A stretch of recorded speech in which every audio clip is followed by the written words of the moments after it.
The house felt like it had always been here. Even the swing set was older than my mother.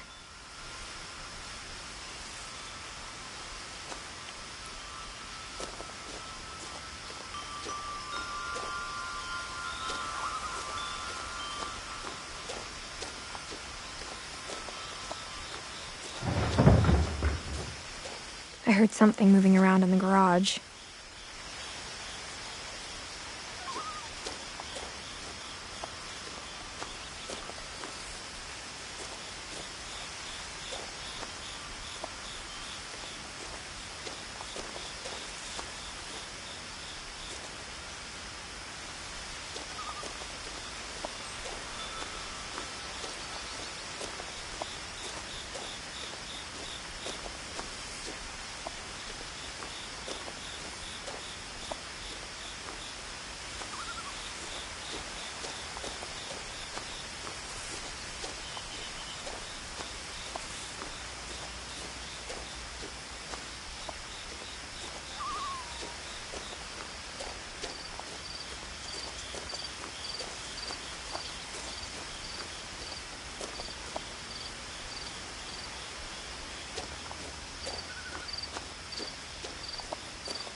Crawling through the doggy door used to be a lot easier when I was 11. The power had been turned off the night we left.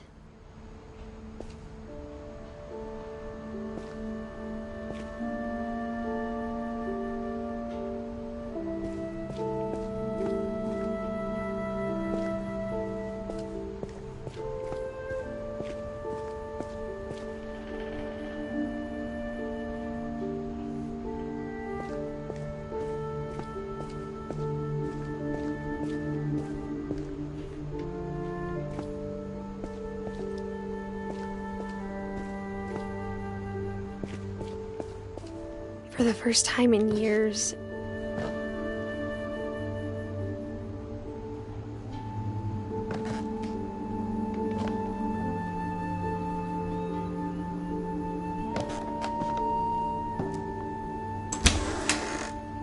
I felt like I was home.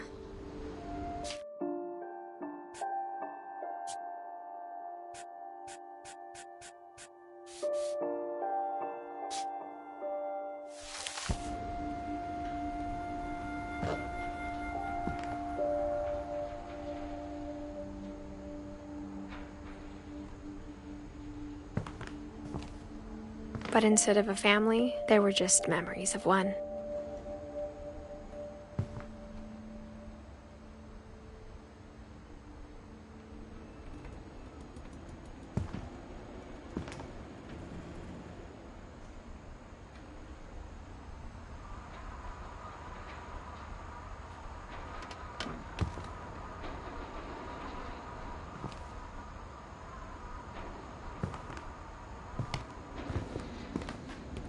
Like how after Louis started working at the cannery, we all got sick of eating salmon.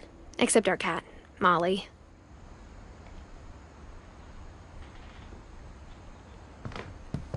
or how only one restaurant would deliver to our house, so we had Chinese a lot.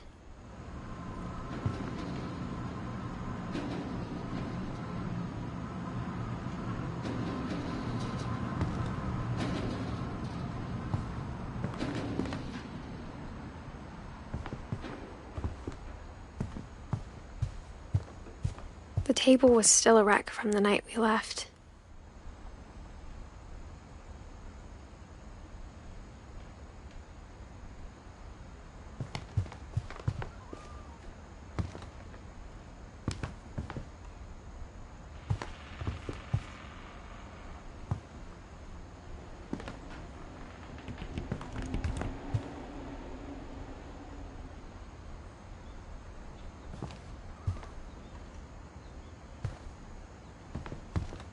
My mom was the only one of us who could imagine Great-Grandma Edie living in a nursing home.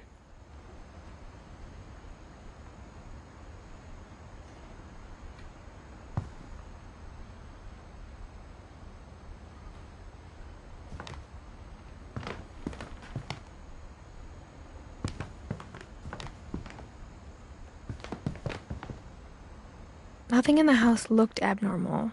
There was just too much of it, like a smile with too many teeth.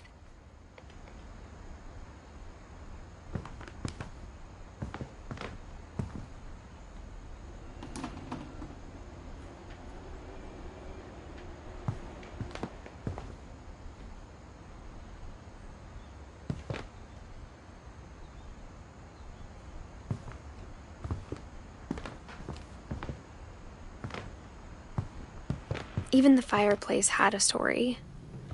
Edie told me the bricks came from the original house, after it sank.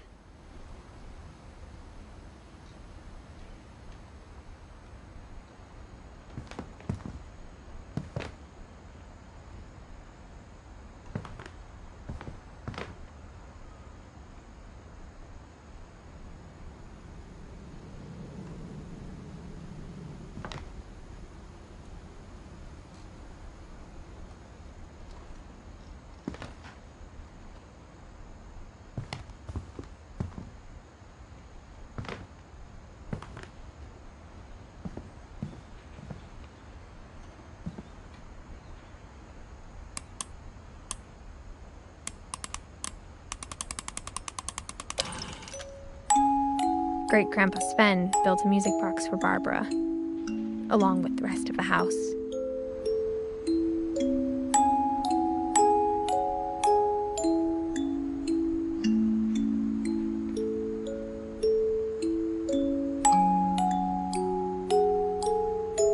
Mom always told me to stay out of the basement, so I wasn't too surprised when the key didn't fit.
My mom wasn't much of an optimist, but she never stopped believing that my brother Milton was alive.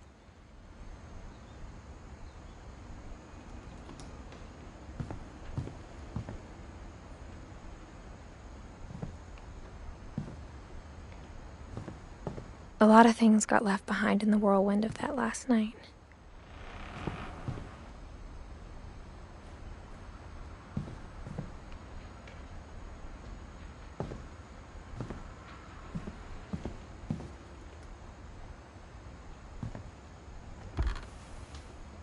Edie told me once that every Finch who ever lived is buried somewhere in the library.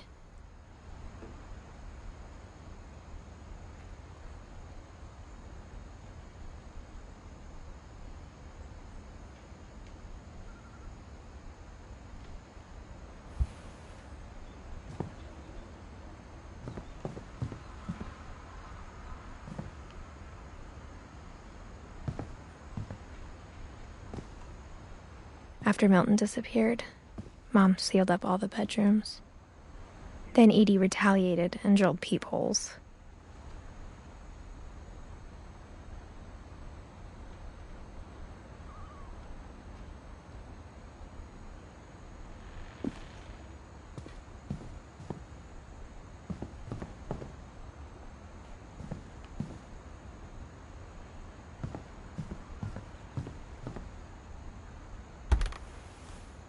Molly always seemed like a girl I could imagine being friends with, if she hadn't died in 1947.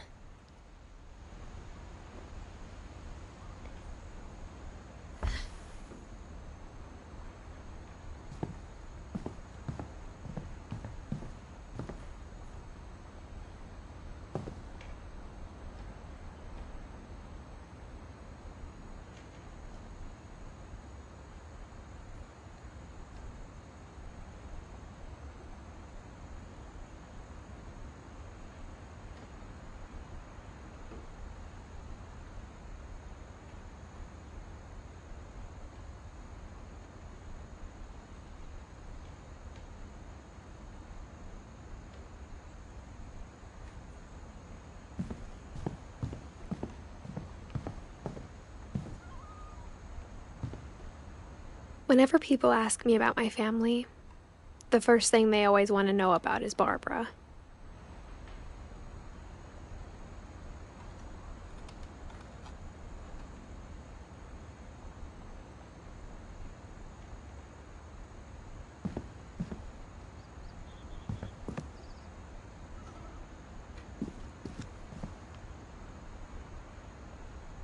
Edie's father, Odin, built the original house.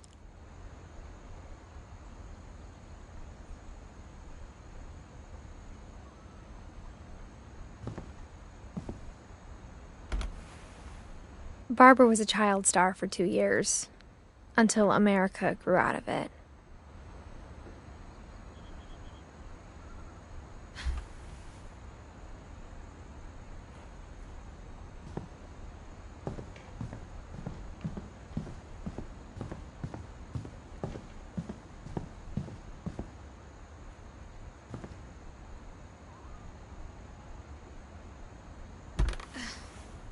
The last time I was in Edith Sr.'s room, I was 10 and she was painting my portrait.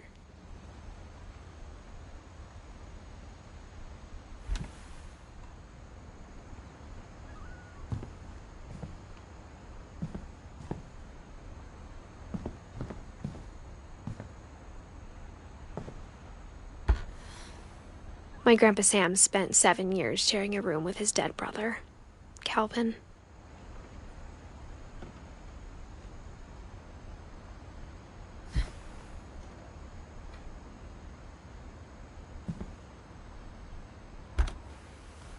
As a kid, I just assumed every house had peepholes and sealed rooms you weren't allowed inside of.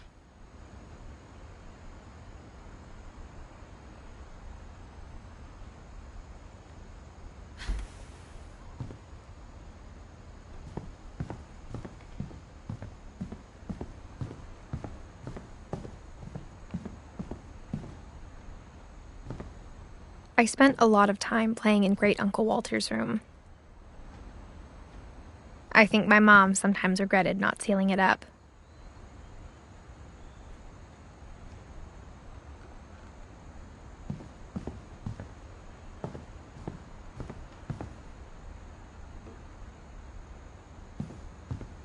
Lewis told me there were secret passages, but I never believed him.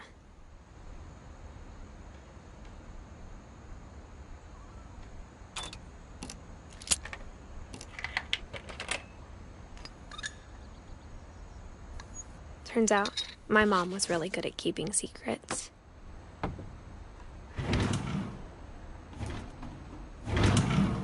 Now it was time to find out what my mom had been afraid of.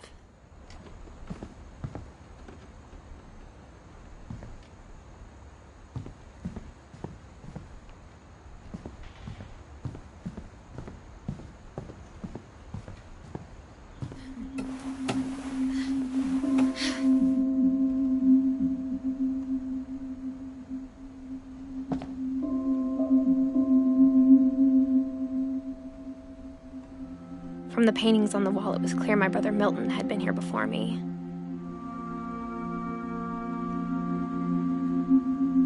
Reading this, maybe it sounds like I had a plan.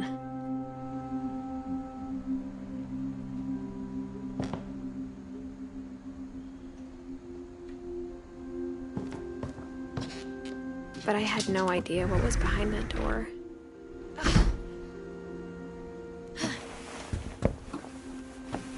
Just like I had no idea where all this was gonna lead.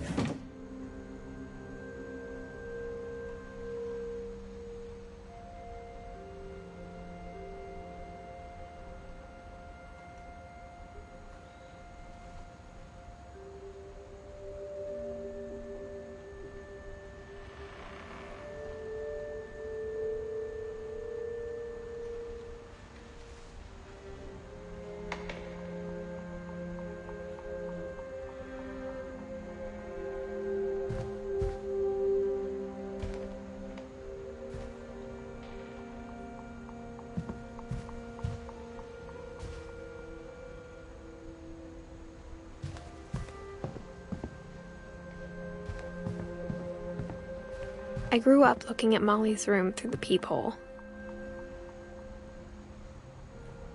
Molly's gerbil had a tiny bedroom with its own even tinier gerbil cage.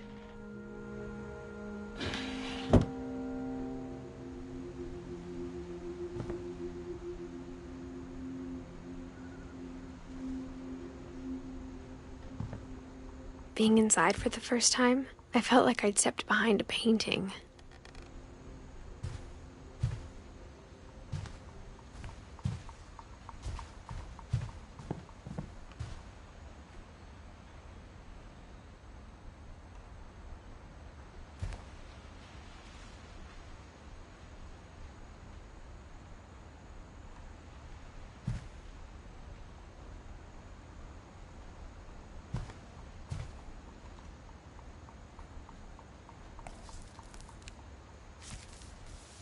December 13th, 1947. Dear Diary, I'll be gone soon, but I wanted to tell somebody about what's gonna happen. It started when Mom sent me to bed without dinner. I woke up and I was starving, so I looked around for something to eat.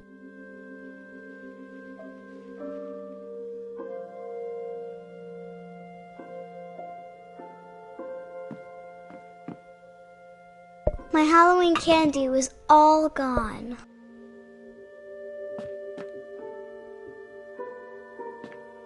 The gerbil food was dry, but I didn't mind it.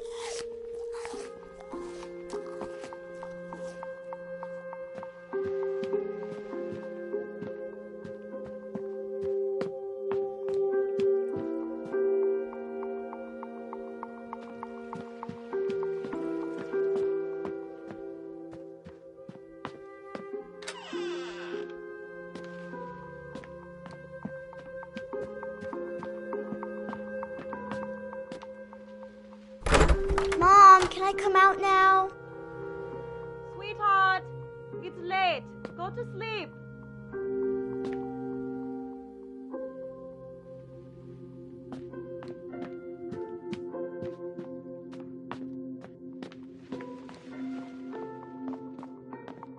I ate a lot of things that night.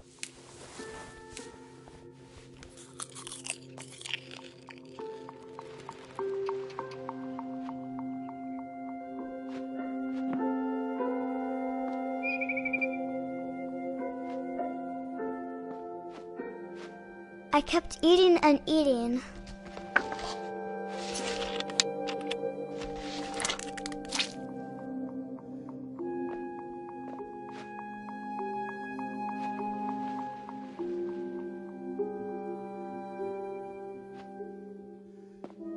Then I heard chirping outside my window. It was a barn swallow going back to her nest. I reached out for her.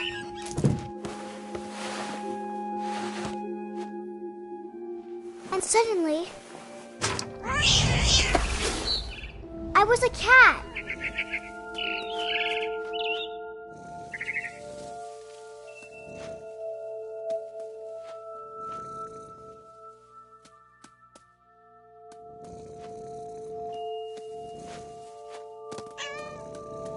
I tried to be quiet, but the bird was really scared.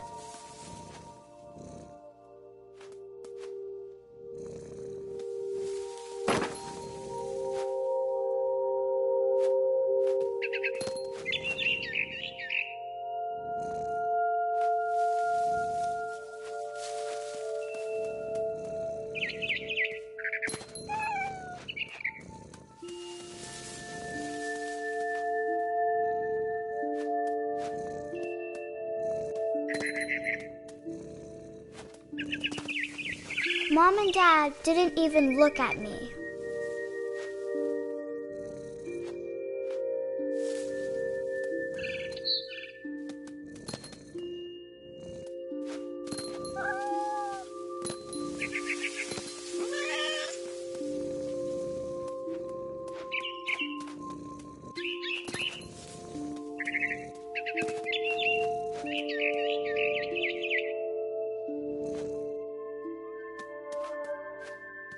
I jumped and I almost got her.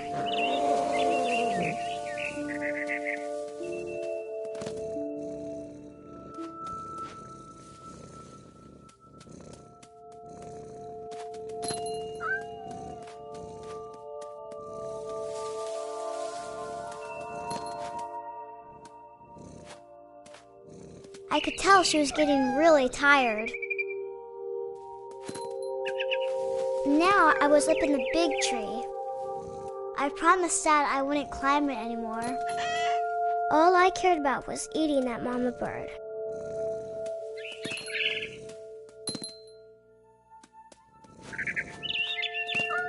I gobbled her up. And suddenly, I was an owl. First, all I heard was the wind. Then I heard little teeth nibbling in the grass.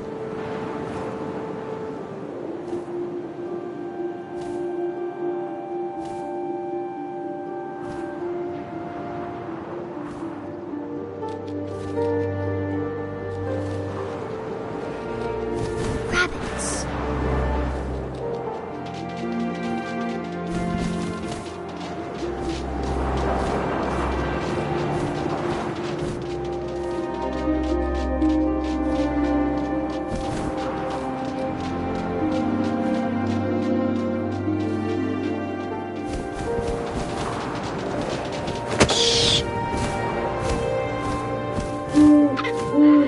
His face looking up and seeing mine through my talons.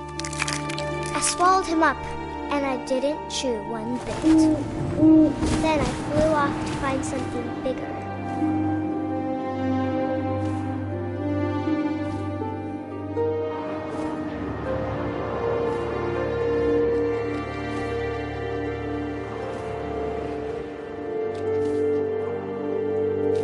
A mama rabbit.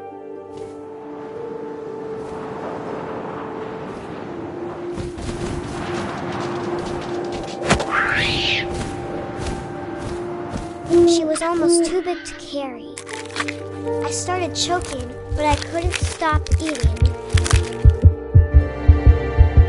And suddenly, I was a shark.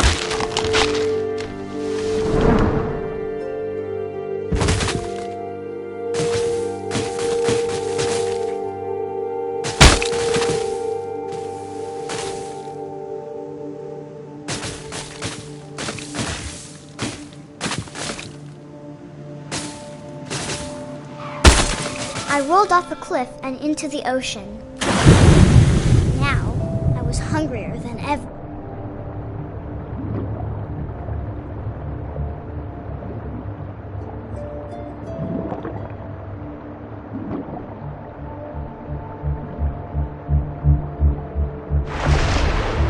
I wanted fat, juicy seals.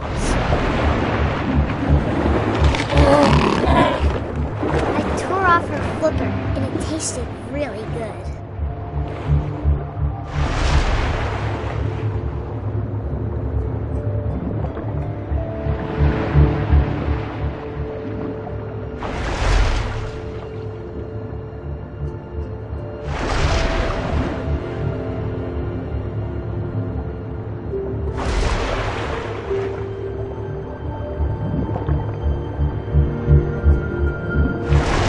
kept on tight. But I was so hungry, I jumped out of the water. When I opened my eyes, everything had changed.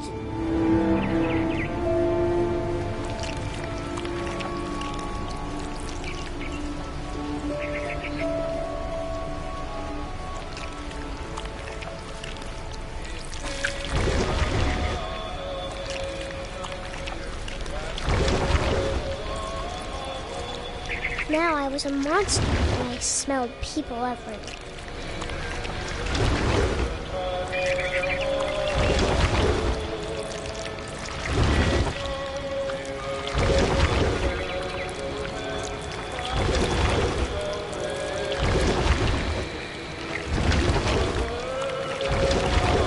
I was big, but I moved real quiet.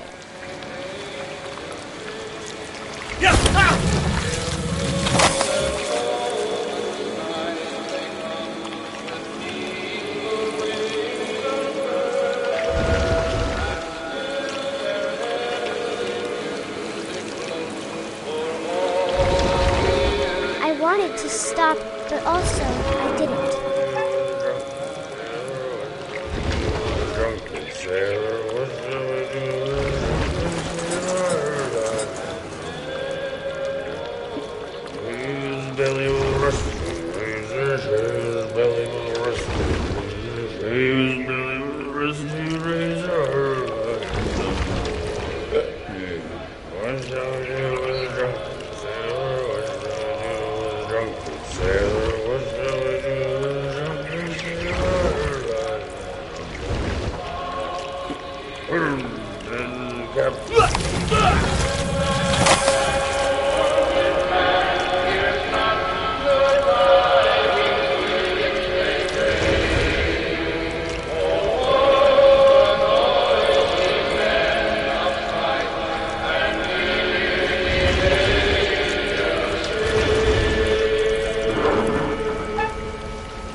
After the last passenger, I was still hungry. And across the water, I smelled something new. Something I had to have, so I swam towards it.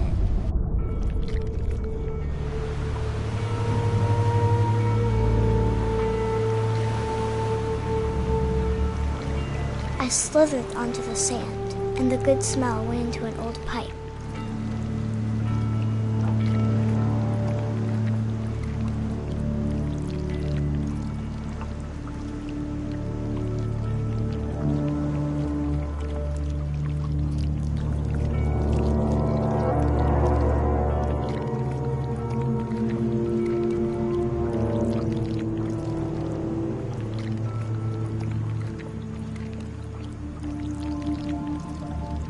I got closer and closer.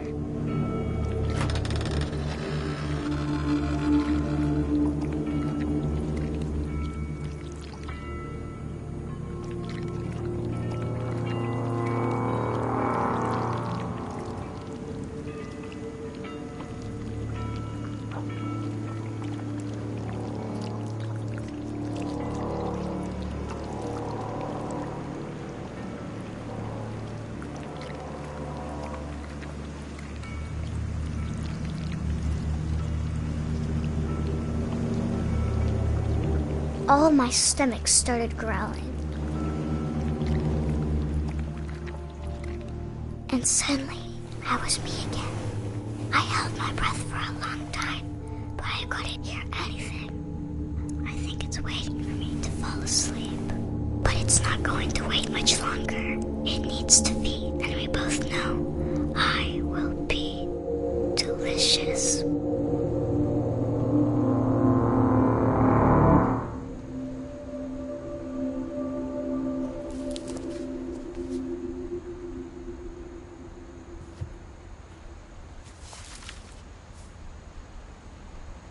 I'm not sure if I believed all of that, but I'm sure Edie would have.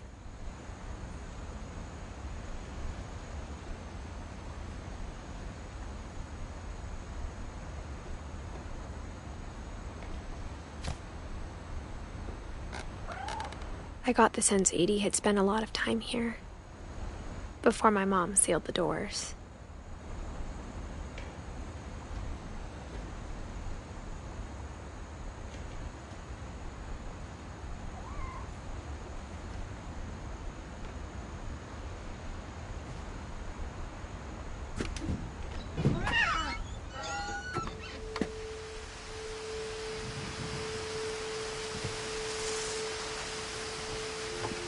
This will be obvious later, but my mom never told me any of these stories.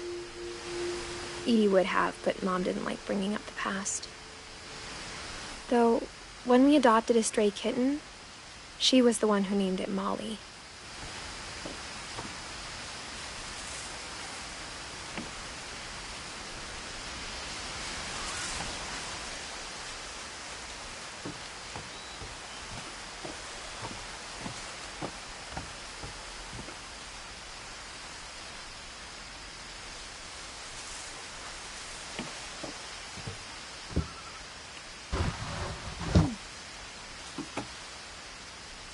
I spent a lot of time in Great-Grandma Edie's room.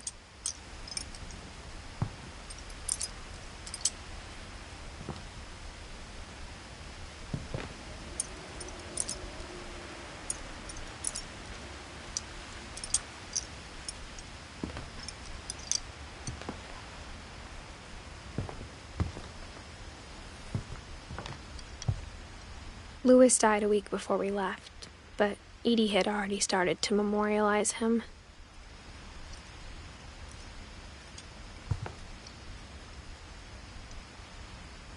Edie knit me a new pair of gloves every year, just in time to replace the old ones.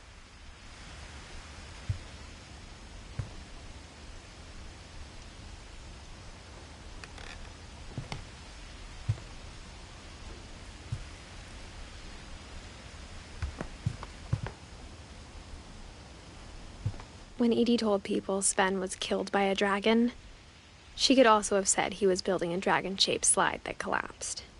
She could have, but she didn't.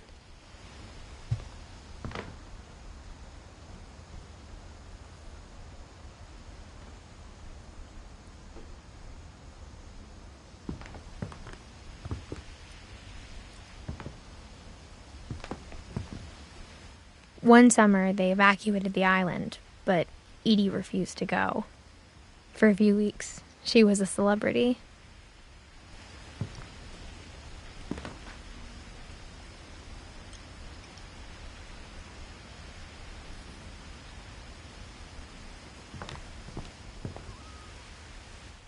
I hadn't thought of myself as Edith Jr. for a long, long time.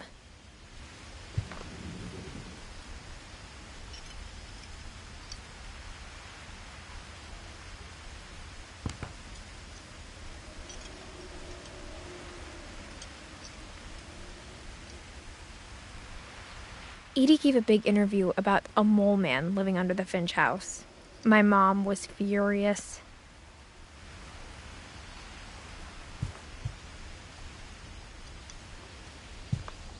Even in her 90s, sometimes Edie seemed a lot younger than my mother.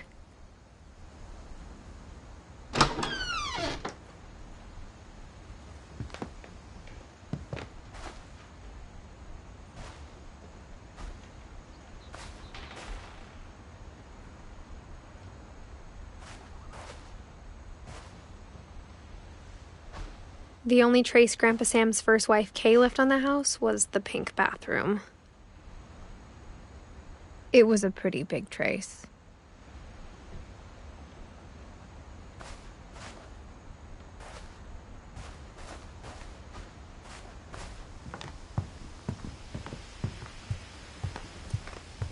Her room was like a museum.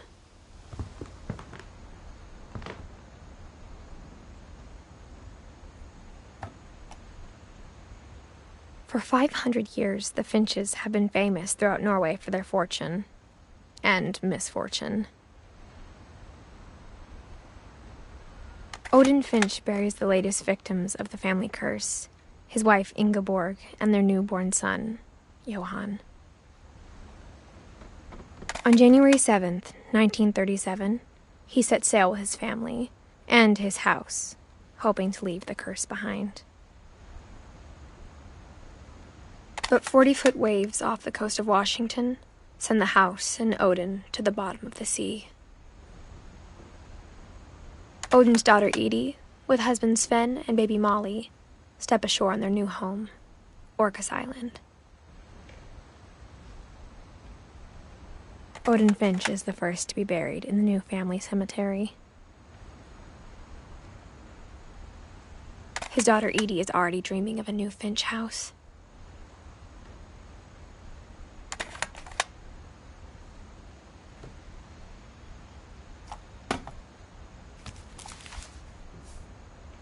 Whatever's wrong with this family, it goes back a long ways.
There's a secret in this bathroom.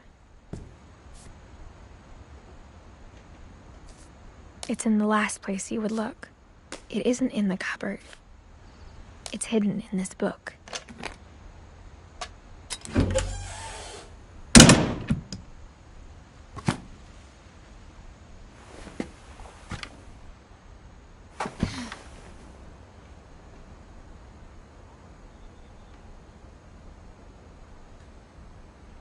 Sven gave Sam an old camera he'd refurbished. He never put it down.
I knew Grandpa Sam had a twin.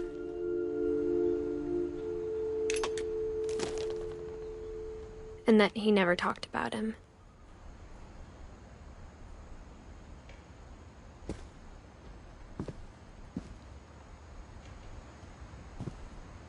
I guess my grandpa didn't like history any more than my mom did.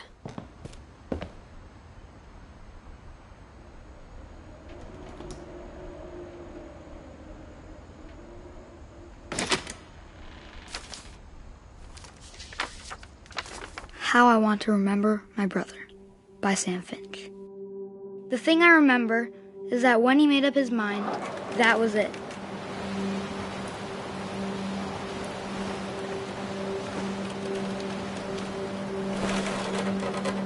My brother said he'd die before he ate another mushroom, and he did. At Barbara's funeral, we swore we'd never be afraid again, and he wasn't. I think Calvin always wanted to fly. Sam, Calvin, dinner's ready. Coming. But that day, he finally made up his mind to do it. I told him going around was impossible. Maybe if I hadn't said that,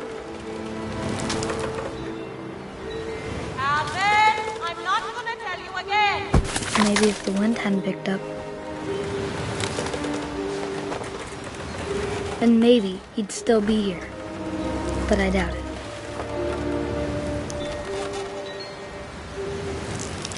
I think he'd already made up his mind.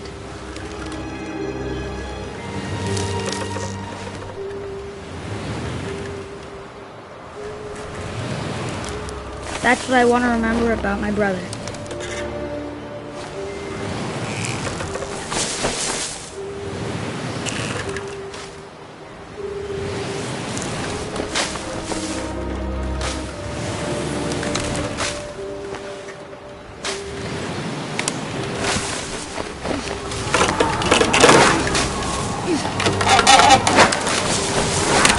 The day he made up his mind to fly. And he did.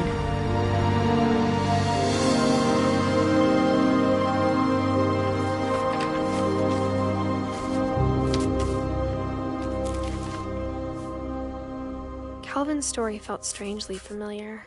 When I was younger, I remember trying to do the exact same thing.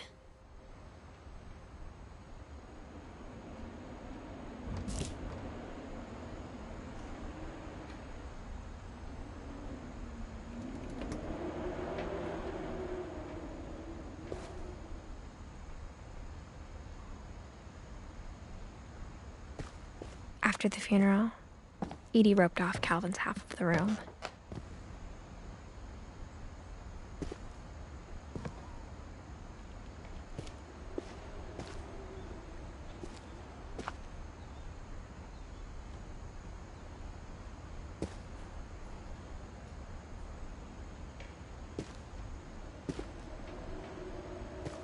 Mom said Grandpa Sam enlisted at 18 and never set foot in the room again.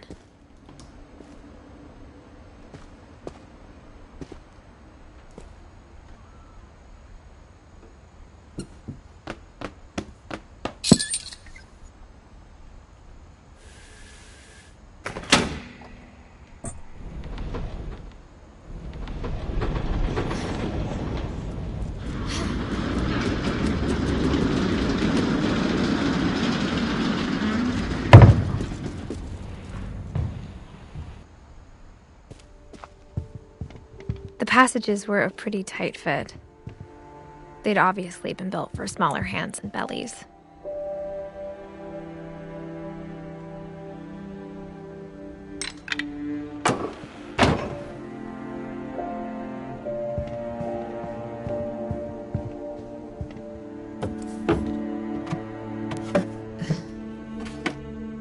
Growing up, I always thought of Barbara as a child star.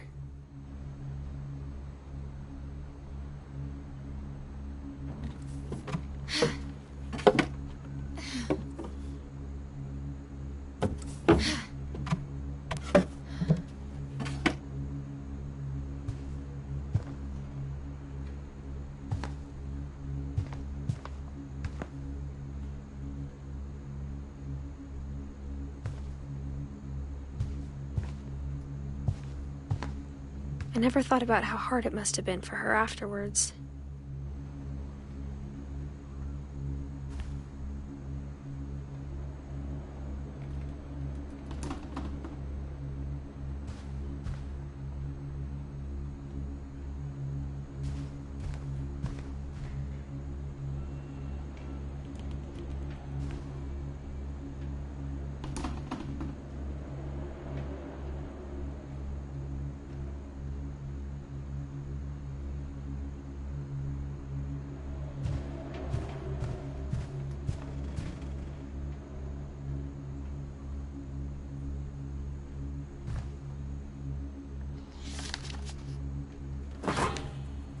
Of all the stories people wrote about Barbara's death, I'm surprised Edie saved this one.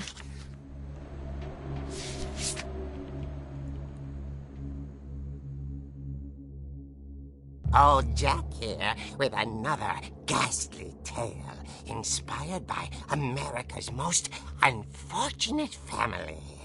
I'm calling it The Surprise Ending of Barbara Finch. As a child star, Barbara was famous for her scream. Now at 16, she was all washed up. A has-been. But in a lucky break, she'd been asked to perform her signature scream at a local convention for monster movie fans. It was just the boost her career needed. Unfortunately, her scream hadn't aged well. Getting better. I think you just need the right motivation. Her biggest fan and current boyfriend, Rick, was about to demonstrate when... Now that was a great scream. It was Barbara's father, Sven.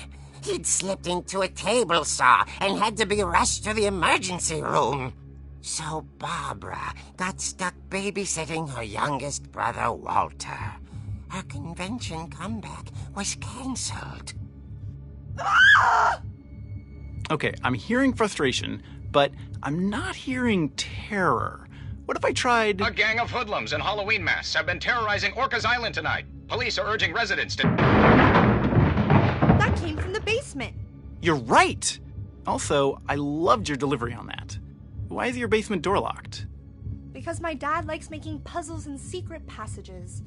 There's a key hidden in the music box. The secret is to keep winding and winding until finally the key pops out. Thanks, babe. I'll be back in a sec. 20 minutes later, Rick hadn't returned. So Barbara went to look for him, right on cue. She reached for the music box. And as she wound the key, she listened for Rick, but the house was silent.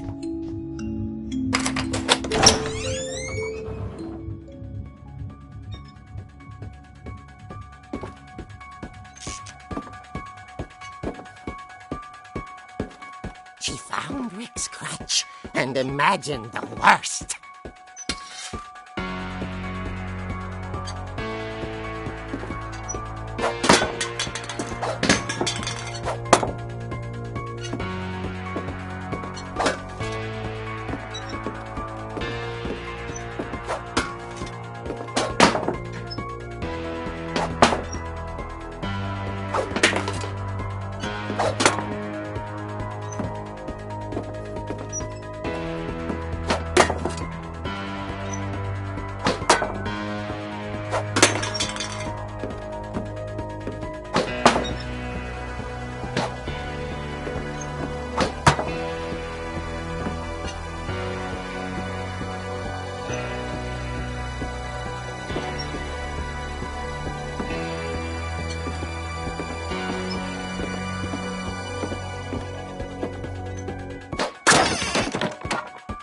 The gang's leader is the infamous Hookman killer, Dr. Carl Hamel, who impaled and then ate his family 10 years ago tonight.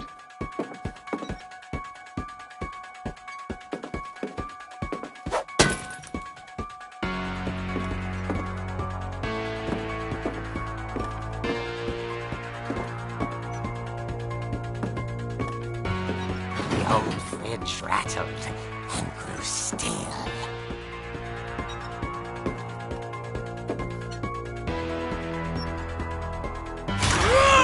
Oh dear!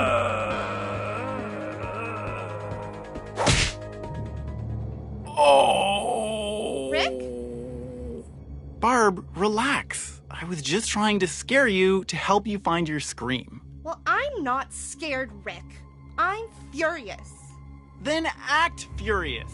All I'm getting from you now is that you're hurt and confused and you... She threw him out, but she kept a little something to remember him by. Barb, have you seen my other crutch? And she was still holding it when she fell asleep watching the late picture show. Hours later... Barbara! Walter, what's going on up there? Ah! Okay, I'm coming up, but if this is a trick, you're dead, Walter.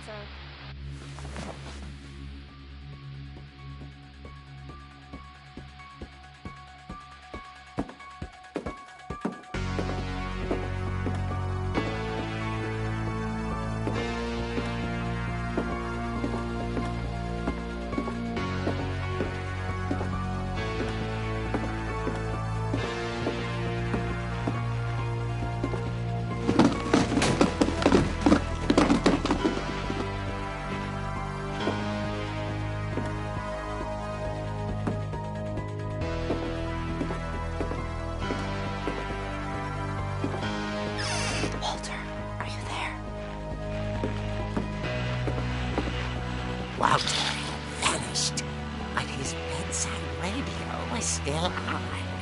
Orcas Island police describe the man as 6 feet tall, with a steel hook for a hand. Residents are urged to lock all doors and windows and notify the police of any suspicious activity. Barbara turned, saw the hook man, and was speechless. He was quite smashing.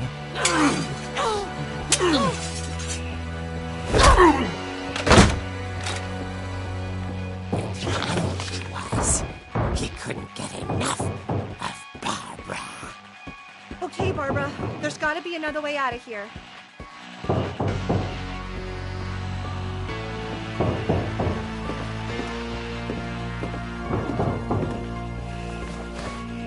That night, she played her part beautifully.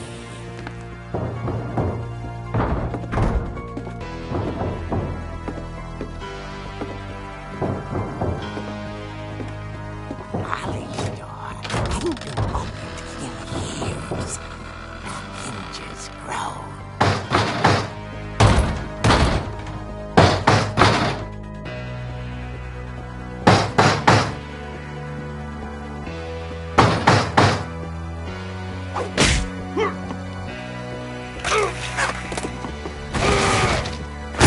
He wasn't moving, but she sensed the story might not be over yet.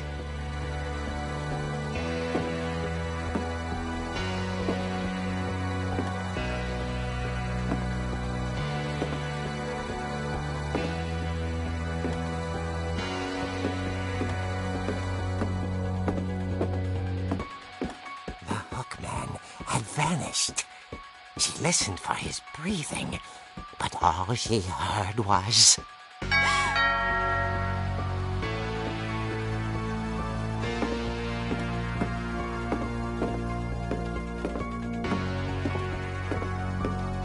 At the door, she heard whispering. It was coming from inside the house.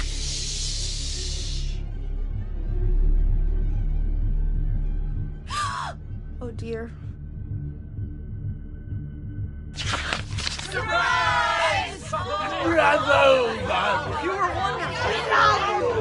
monsters had come to surprise her. For Barbara, it was a dream come true. Then she saw what kind of monsters they were, and she realized what was about to happen. She was going to be famous.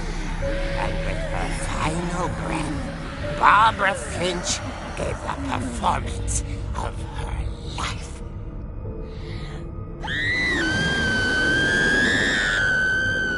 I wasn't there myself, but I hear Barbara was magnificent. Poor girl.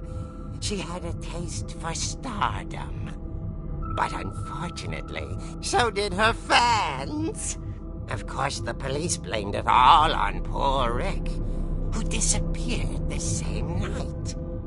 And little Walter? Hiding under his bed the whole time. He took it all pretty hard, but that's another story. As for Barbara, tucked inside the music box was all they ever found of her. Her ear. Now that's what I call a real eerie tale.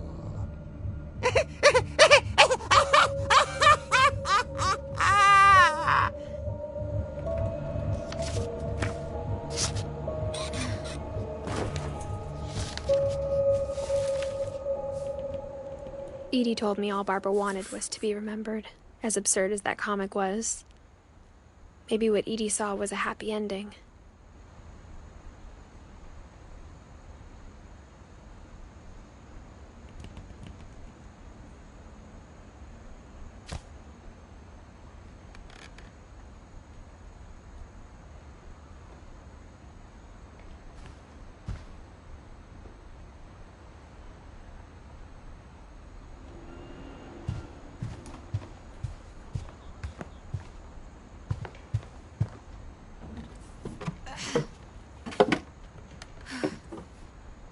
I guess now I know why Mom didn't like me playing with the music box.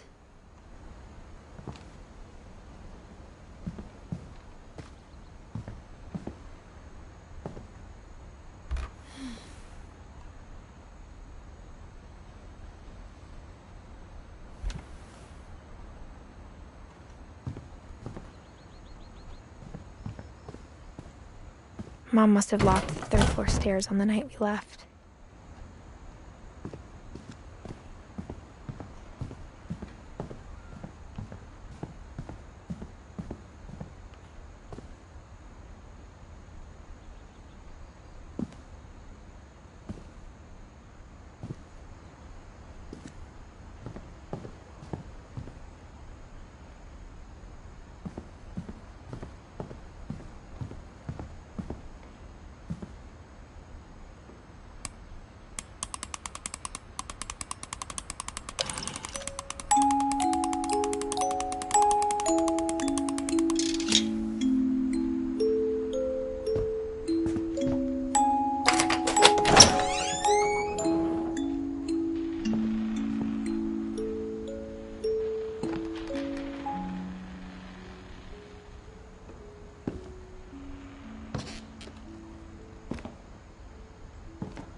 Mom said the basement was off limits, unless I wanted another tetanus shot.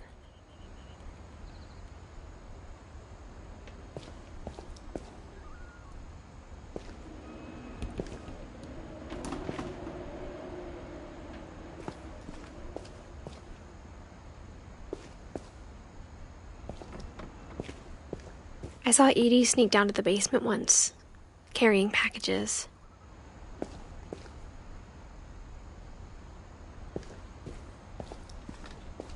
I thought maybe she was hiding presents.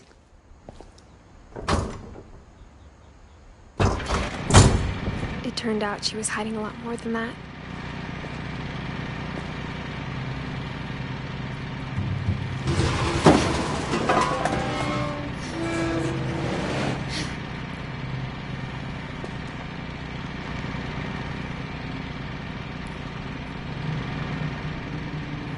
I remember asking Mom once about where Walter had gone. She said after Barbara died, he got as far away as he could.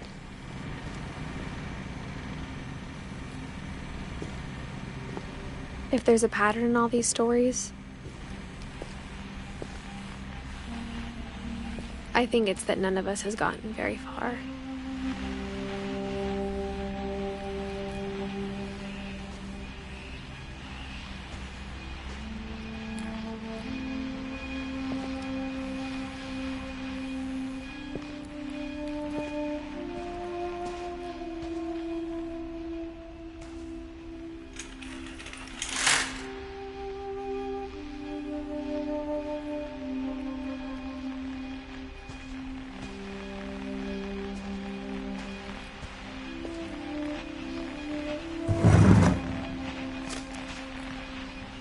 Goodbye, everyone. I can't believe I've been down here for 30 years. On that first day, after the shaking started, I didn't think I'd survive a week.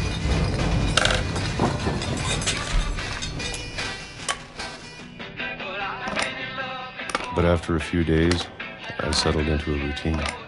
That's what kept me sane. Having a schedule, living for today. I always expected to be dead tomorrow. But if you wait long enough, you get used to anything.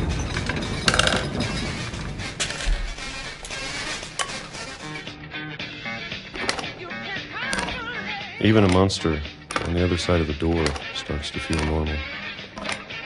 Almost friendly.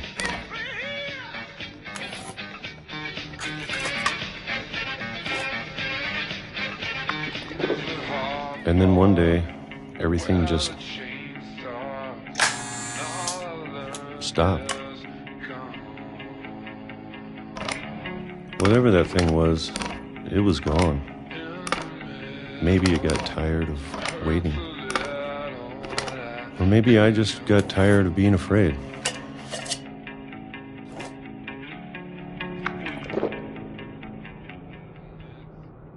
It's been a week now, the longest in 30 years. I'm done waiting. I have to leave while I still can.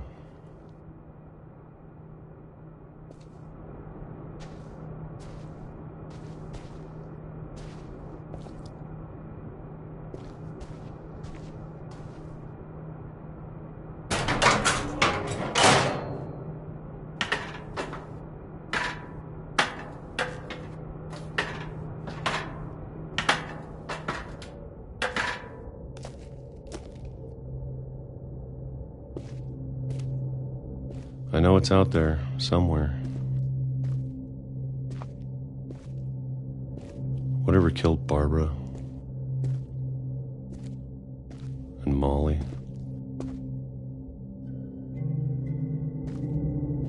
and Calvin.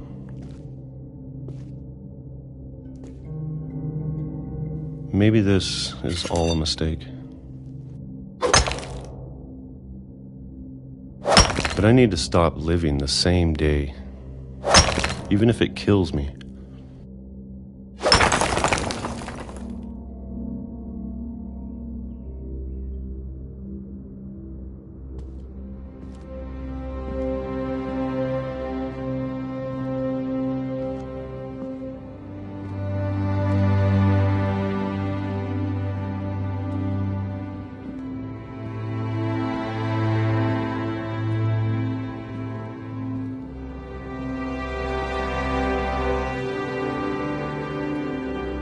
Whatever's out there, I want you to know I'm ready for it.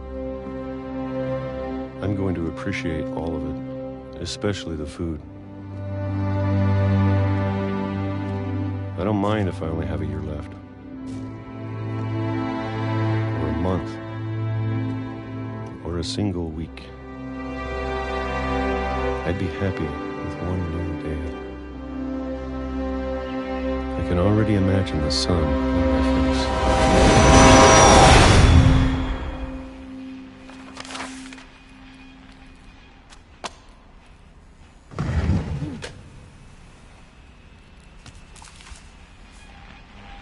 Walter died when I was 6. I can't believe my mom never told me he was down here.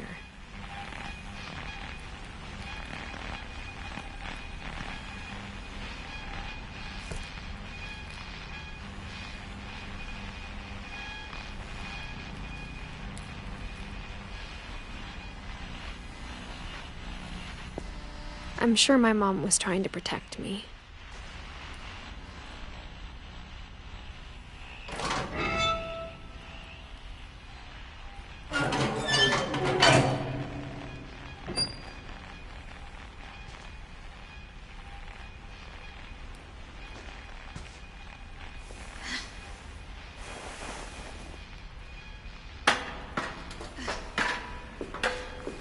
Maybe she was afraid I'd end up like Walter.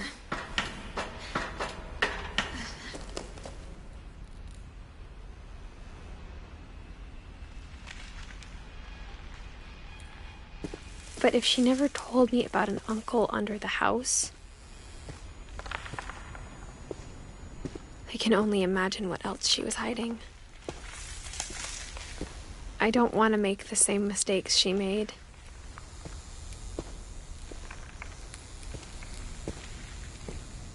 Trying to bury something that's still alive.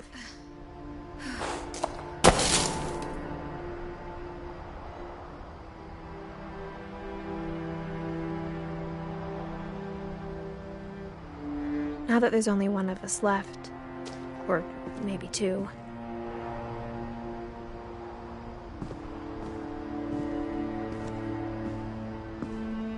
I thought it was time I heard the stories for myself. And found out what happened to everyone else. But now I'm worried the stories themselves might be the problem. Maybe we believed so much in a family curse, we made it real.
I don't know if I should even be writing this.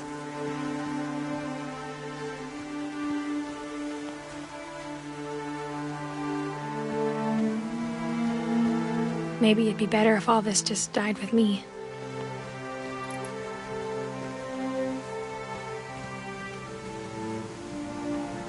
But I thought you should know about your family.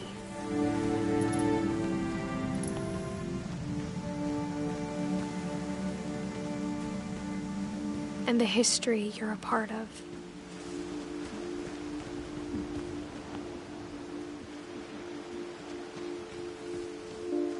Though to be honest, I feel as lost as you probably do right now.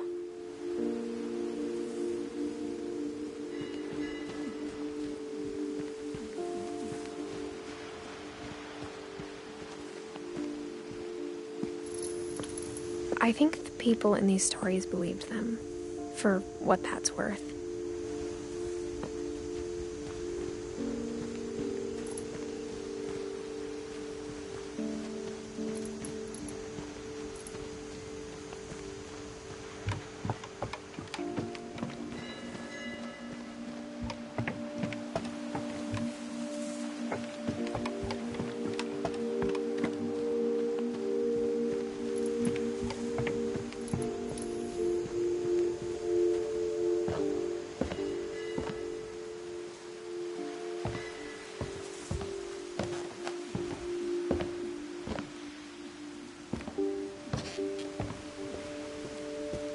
And when you look at the house, that history of imagination and stubbornness and madness, any of it seems possible.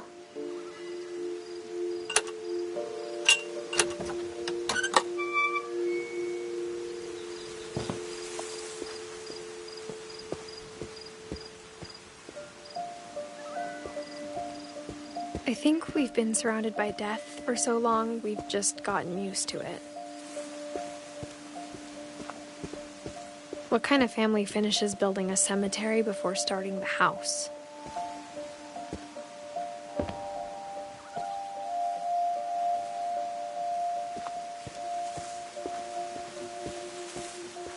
It's embarrassing for me to admit this, but the pet cemetery made me more uncomfortable than the human one. 3 of the gerbils were mine, and 2 had been my fault.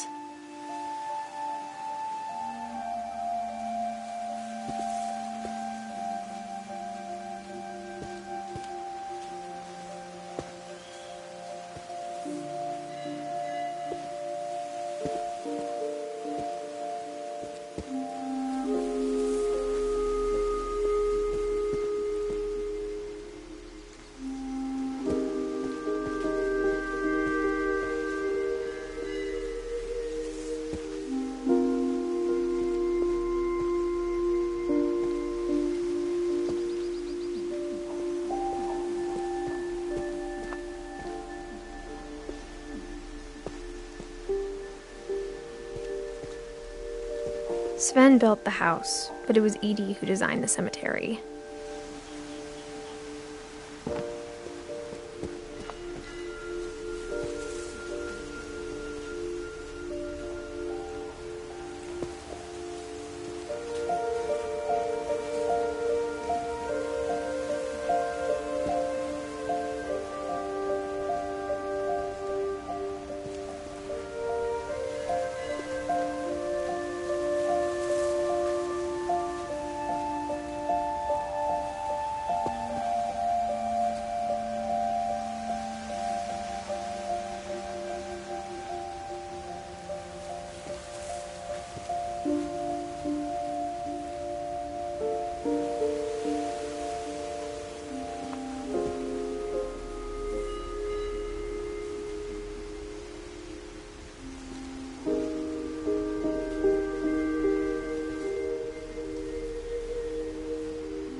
I'm sure Odin's monument had been Edie's idea.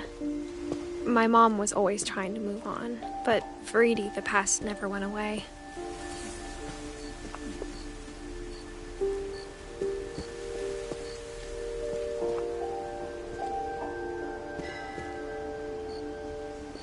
She could see it poking out of the water at low tide.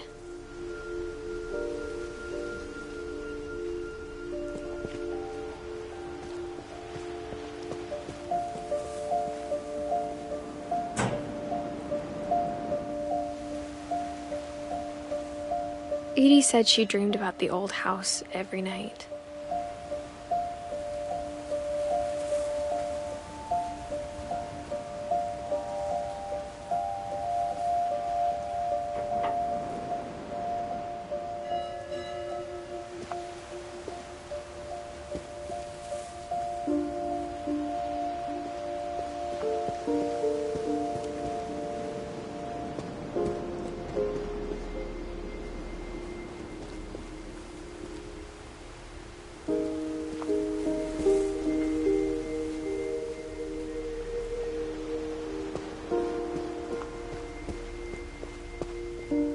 Edie's side was always easier for me to understand.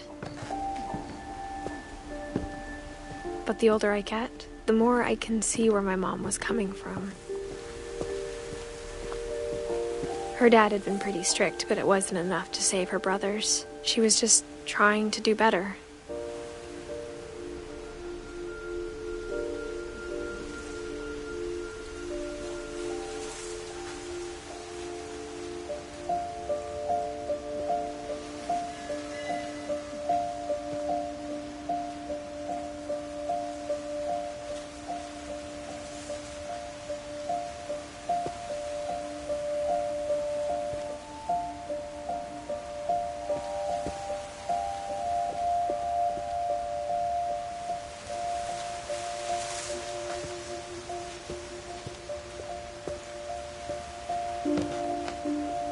She lost 2 of her brothers, just like I did.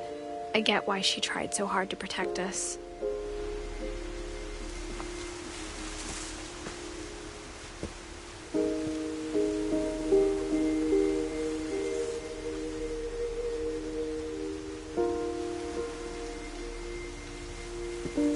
We never found Milton's body, so my mom insisted we were putting up a monument, not a tombstone.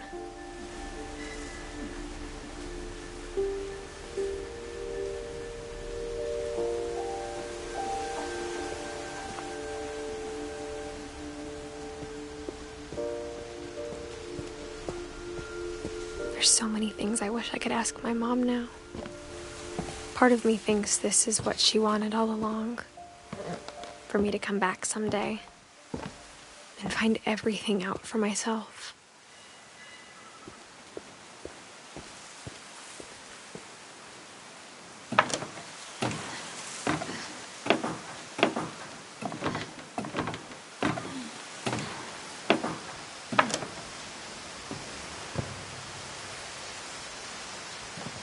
But looking back on it now,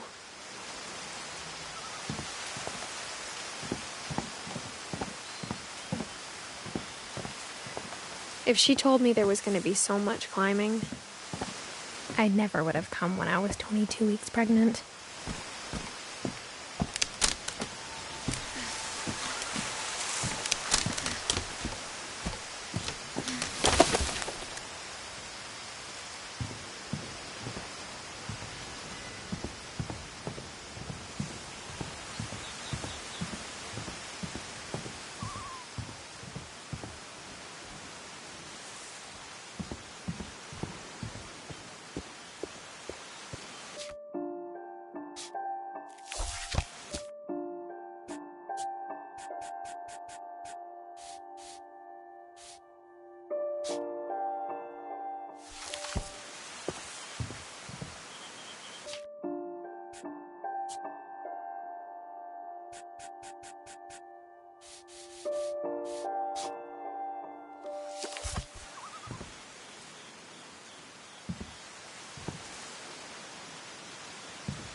I never met Grandpa Sam, but I think he and my mom had a lot in common.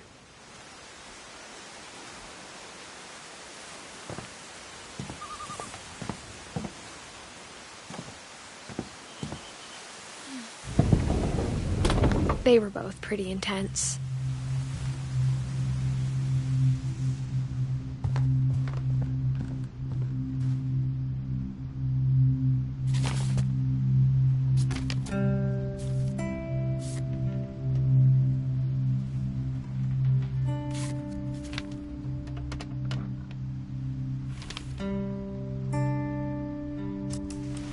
Dawn, I promise, you'll never forget this weekend.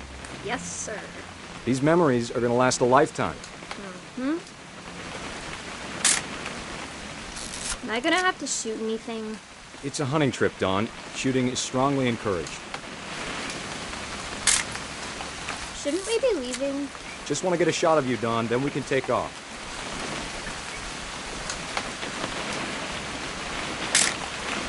I'm over here, Dad.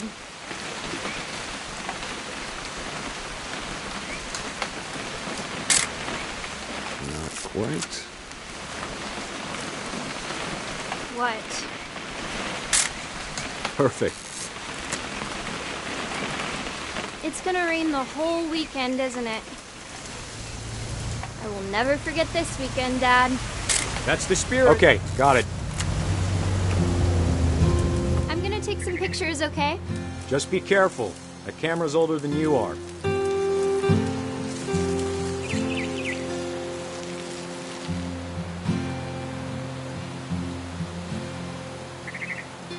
You're right, Dad. It's starting to clear up. Still freezing, though.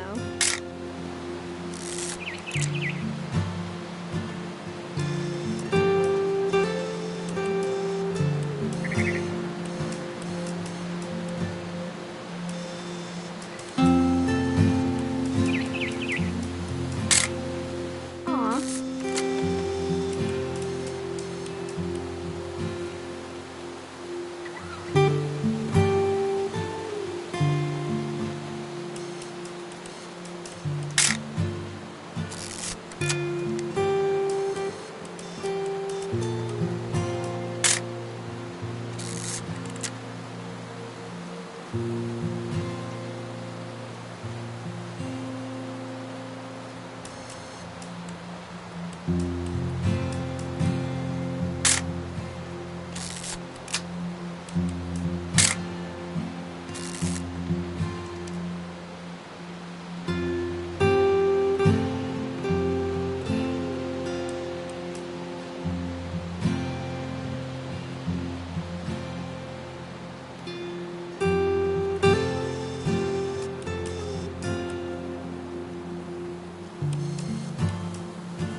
Definitely should not have drunk all that coffee.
Nothing quite like being outside. Hey! That's a keeper. Hold still while I take a picture of you. I'm just saying, I'm not always gonna be here, Dawn. You'll need to remember this stuff, if you want to survive. I'll be fine, Dad. You know who else thought he was gonna be fine? Some guy who died. Dawn, I'm being serious. I know, Dad. You're always serious. Doesn't being out here make you want to chill out? Well, to tell you the truth, I haven't been out here in 20 years.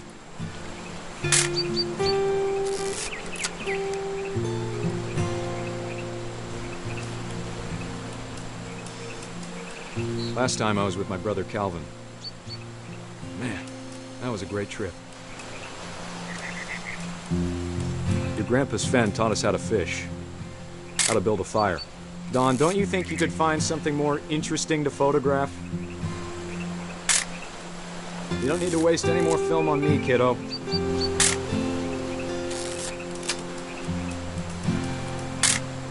We found an old logging trail. There were deer everywhere.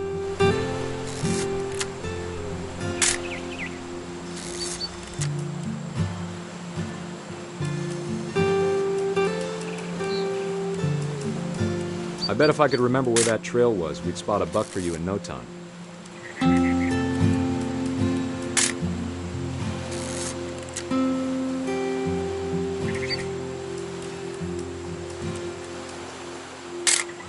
Give me a minute to check the map.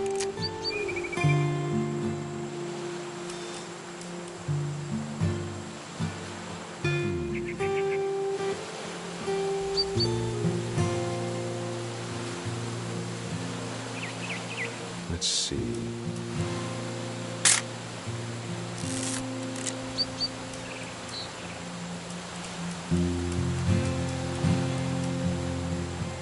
Maybe.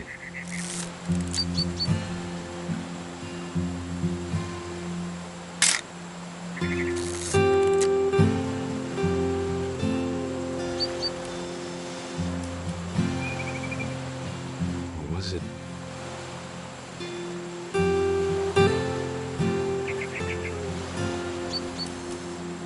Could have been.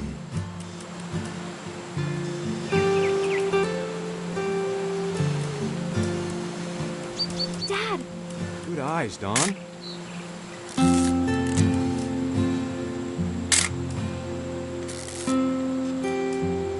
Before you take the shot, let me get a picture of you.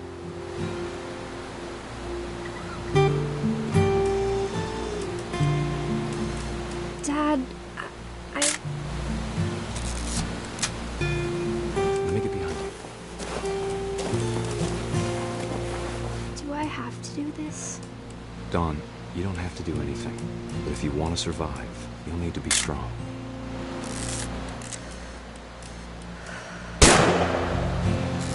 Great shot, Dawn!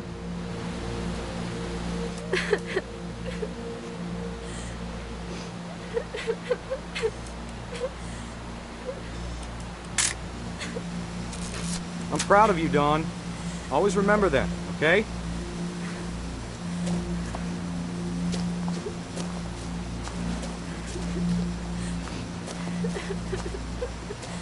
Sorry, Dawn. Just gotta reset the timer.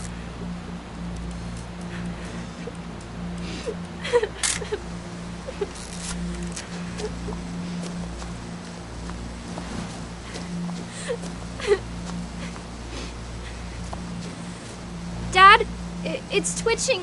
I think That's it's totally so... normal, Dawn. Just focus on the camera. Try not to think about... Dad!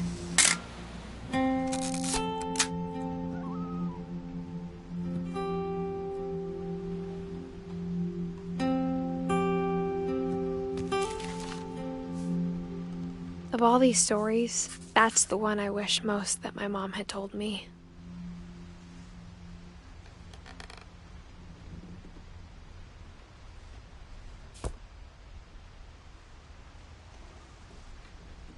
Sam spent his life shooting photos, but Mom said he got nervous being in front of the camera. I guess we're all afraid of something.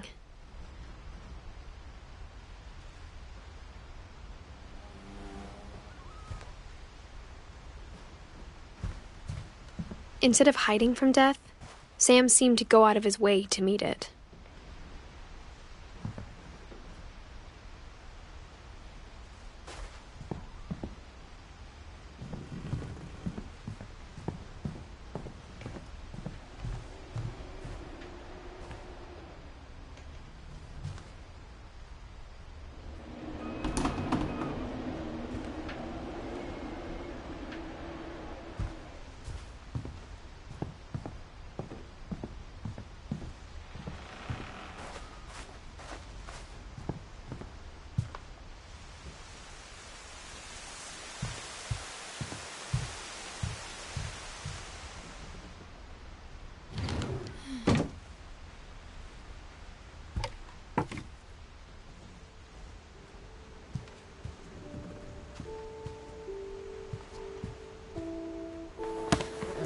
After Sam died, my mom and Edie got really close. They'd both lost a lot.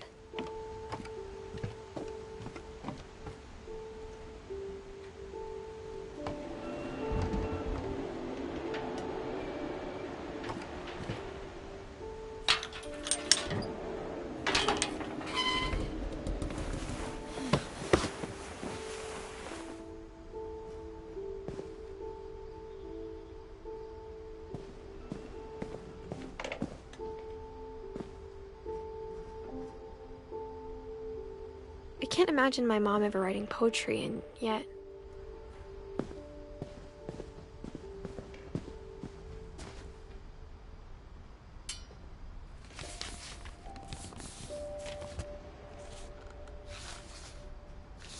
Dear Kay, do you remember the way Gregory used to laugh when he thought he was alone?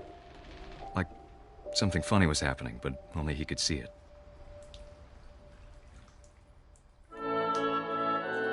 I think he saw things the rest of us don't.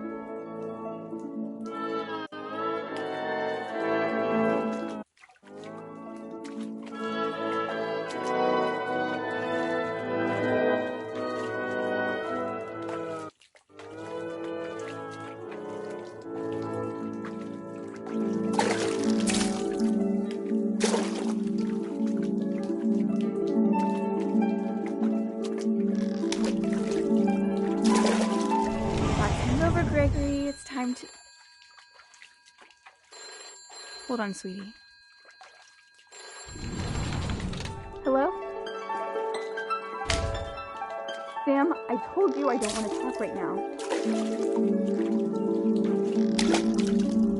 I wonder what he saw. What his world was like.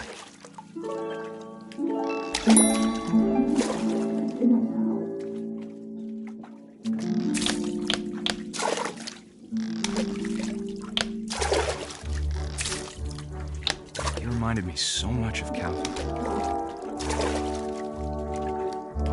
Lost in his imagination. Whatever it was, he saw.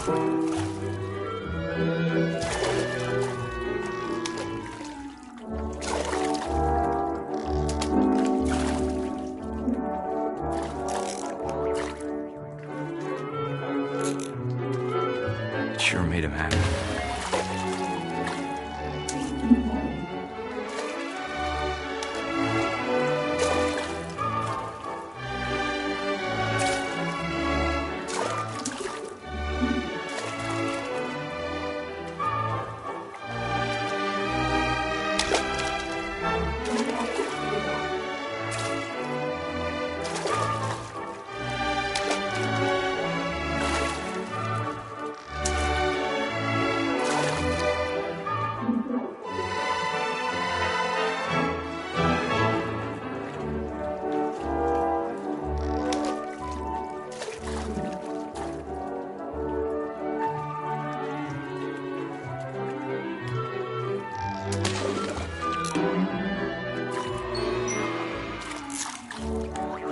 I know how silly it sounds.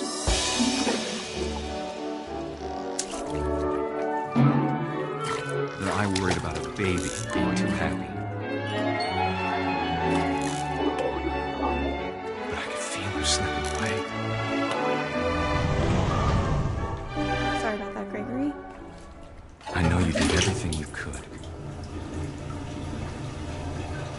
Maybe if I hadn't called that night. Damn it. I wish he could have told us. No, I don't want that. About the world he saw.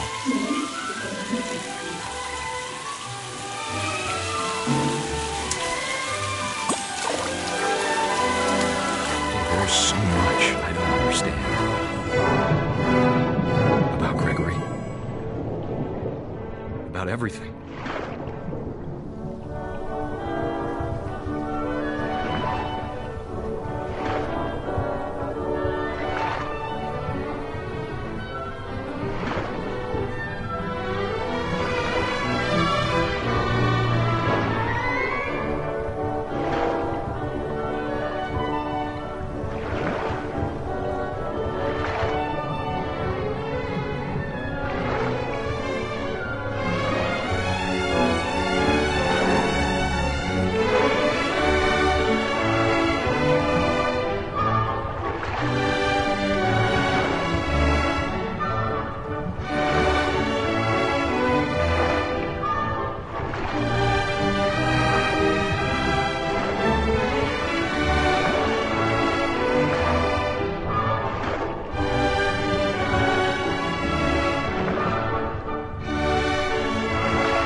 Wasn't your fault.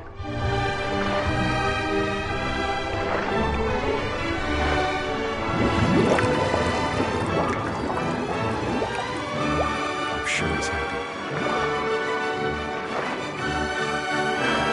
And he'd want you to be happy too. Good luck, Kay.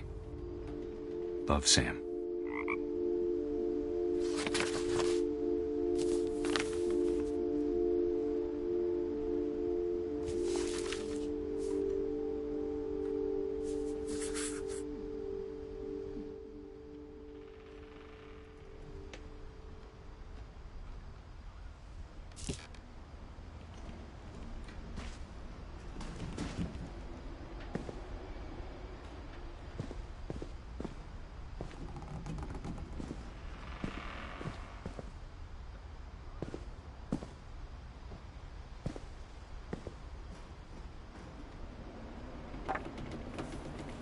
A poem for Gus, who always said the wedding was a bad idea. Our father never hit us kids, at least not very hard, before the day my brother said with teenage disregard that he'd be dead before he'd see a wedding in our yard.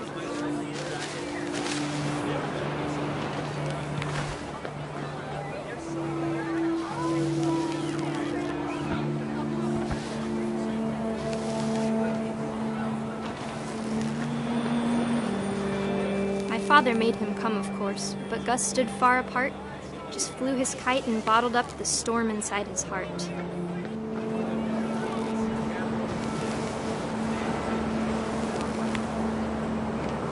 I tried to talk him out of it, but though he'd never met her, "We don't need a stepmom," were the words that I now pronounce you husband and wife. You may kiss the bride.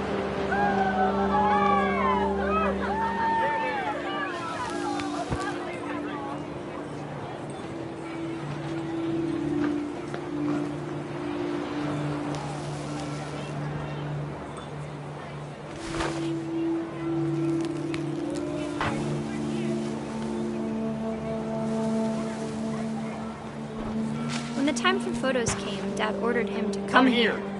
But Gus declined, and as a sign held up his middle finger.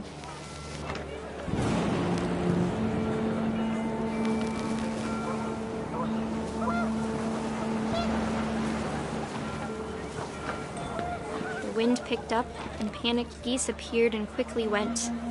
But all the humans did that day was go inside the tent.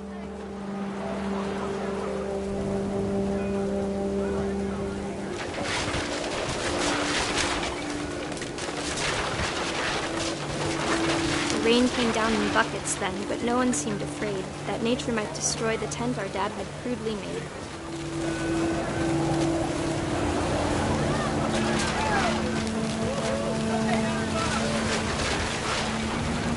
The thunder sounded much too close and full of angry power. But all my father said to this was, "Make the music louder."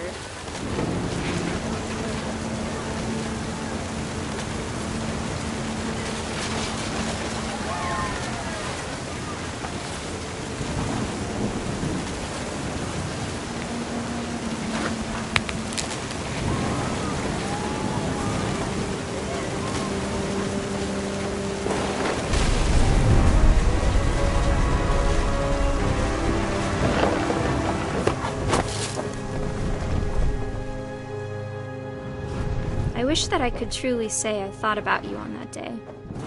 Out there on the beach alone, just you, the wind, the sea, and foam.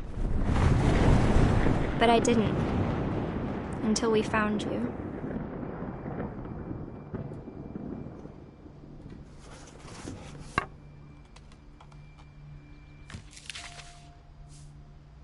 She never talked about him, but Mom told me once if I was a boy, they were going to name me Gus.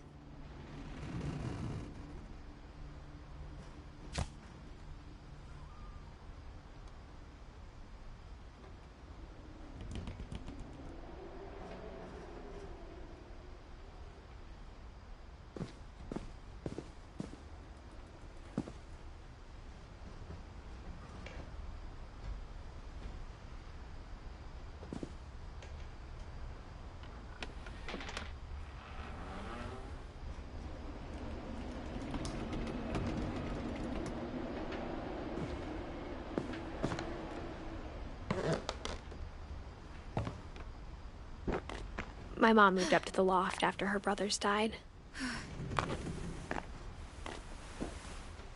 At the time, it was as far away as she could get.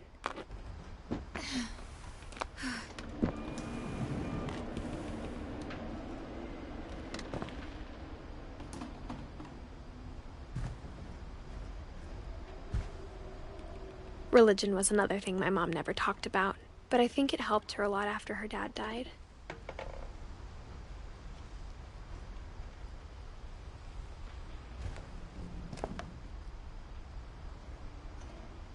She spent a summer building houses in Calcutta, where she met my dad, Sanjay.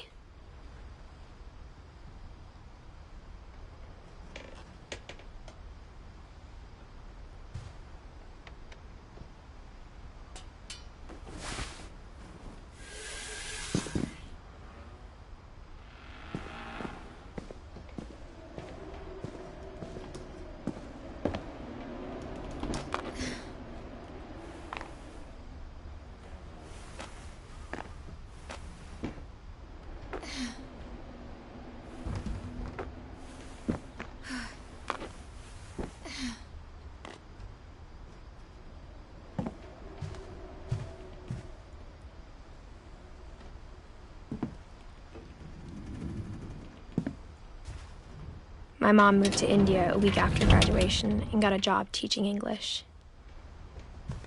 Louis was born a year later.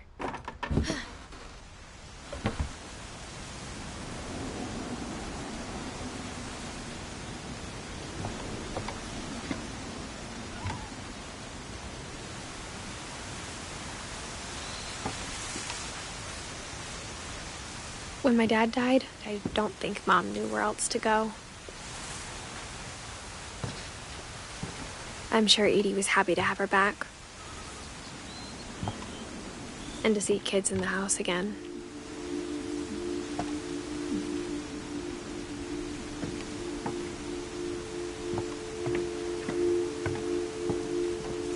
The house had to get a little bigger, but Edie was used to that.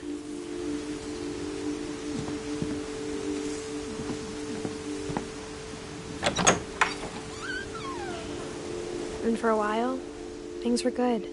Almost normal.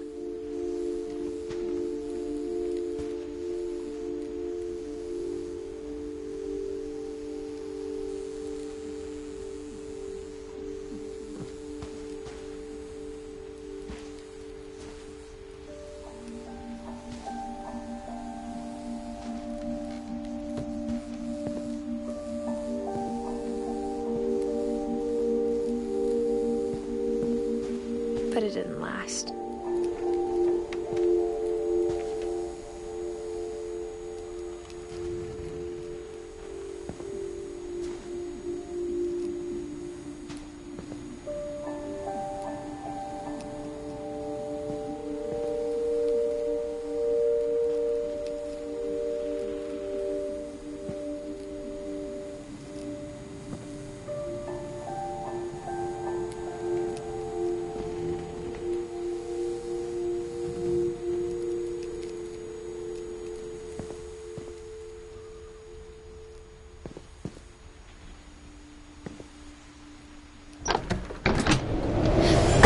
The beginning of the end was Milton's 10th birthday, when Edie gave him a castle.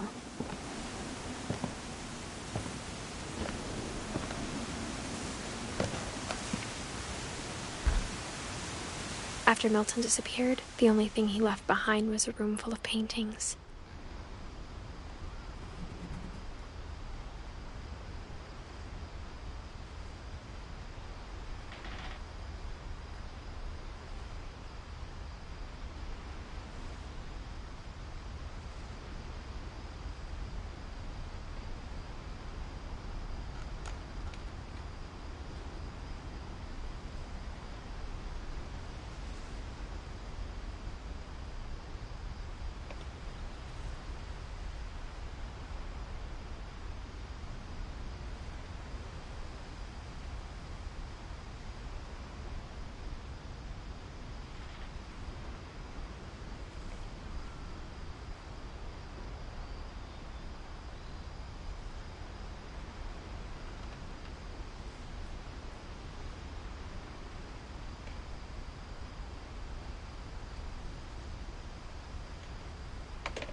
Milton Finch in The Magic Paintbrush.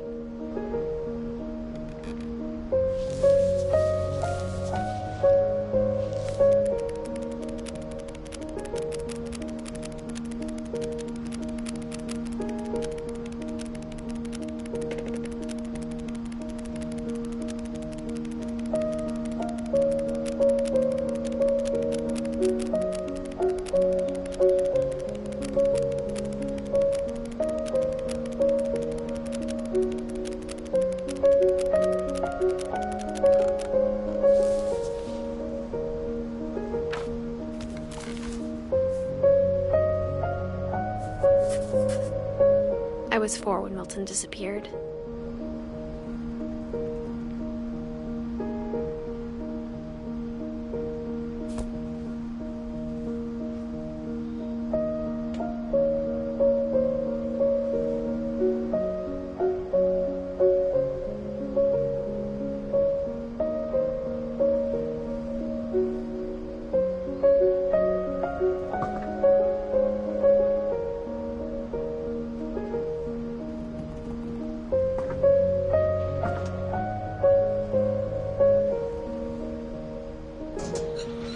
Mom spent months searching for my brother. Then she sealed the doors.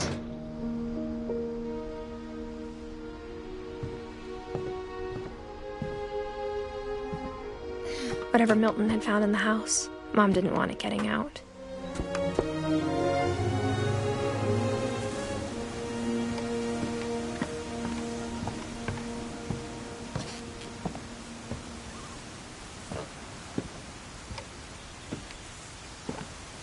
Mom definitely blamed Edie, but I think Louis blamed himself.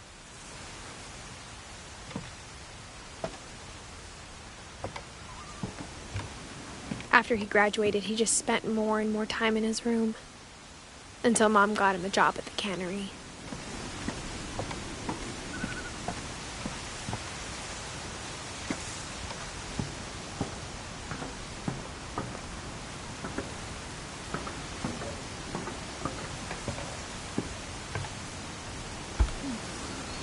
Everyone always told me to stay out of Louis's room, except Louis.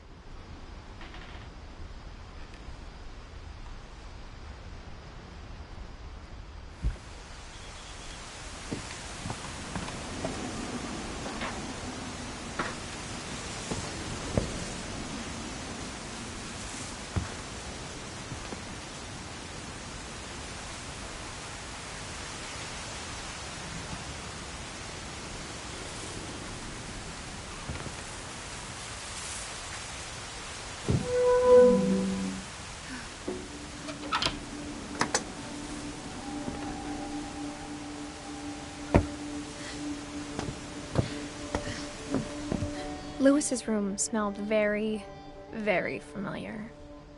That part of him lived on.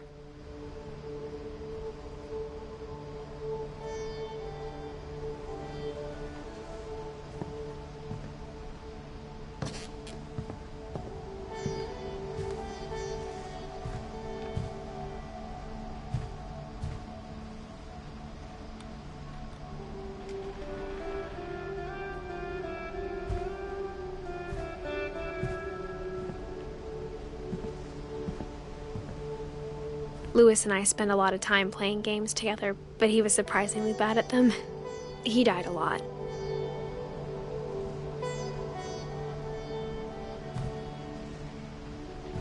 He was so proud of being Indian. I think for him, it was a way to be something other than just a Finch.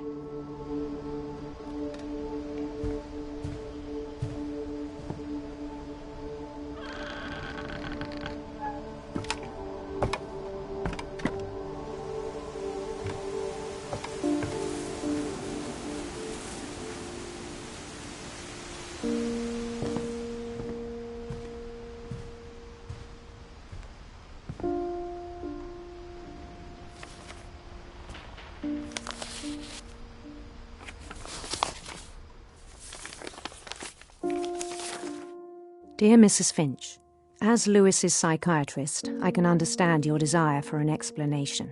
As I see it, the trouble began in January, shortly after we convinced your son to seek treatment for substance abuse. Newly sober, I believe Louis first noticed the monotony of his daily life.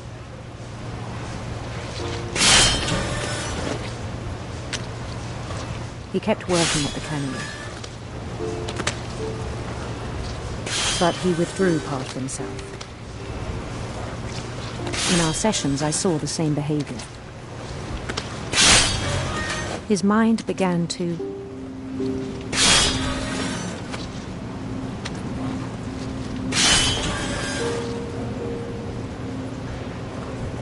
wander.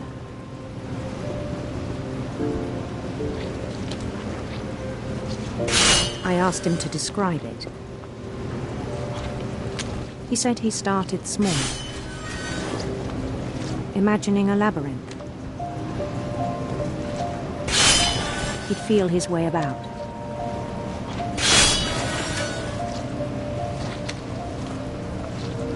Then something moved. Bats and toads.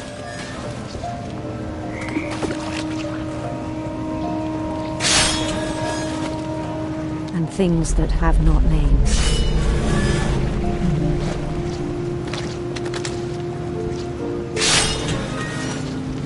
He knew it was all in his head.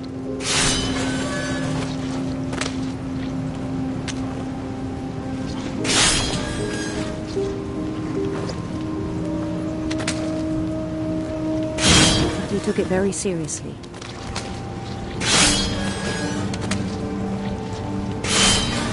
I had hoped he'd find himself.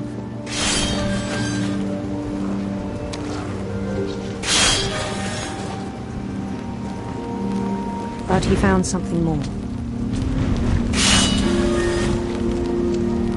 I worried about him then, daydreaming at the cannery.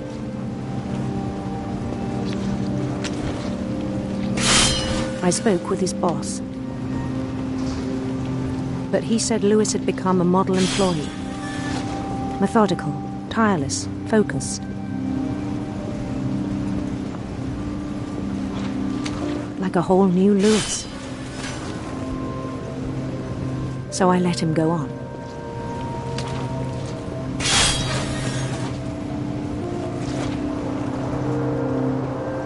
I even encouraged him. It seemed very promising at first.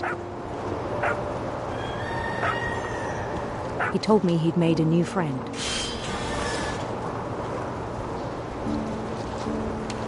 On the edge of a city he named Lewis-topia.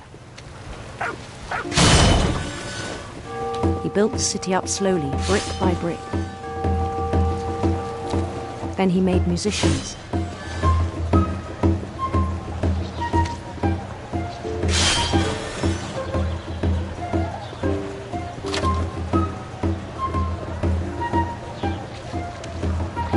And songs for them to play.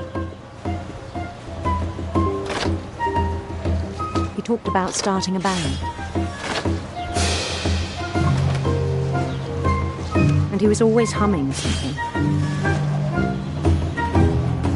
Every day his imagination grew stronger.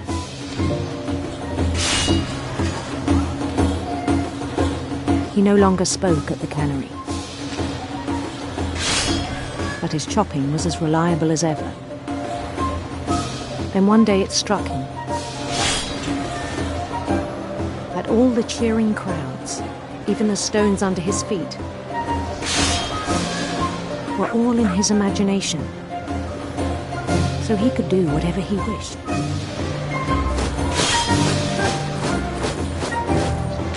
He held an election for mayor.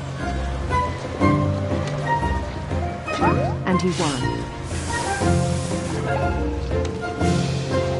They begged him to stay, but his mind was already wandering. It became a game for him.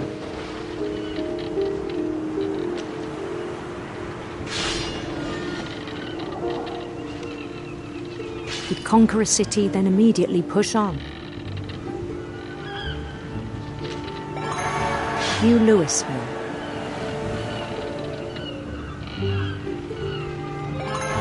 St. Louis. He started drifting away from our reality.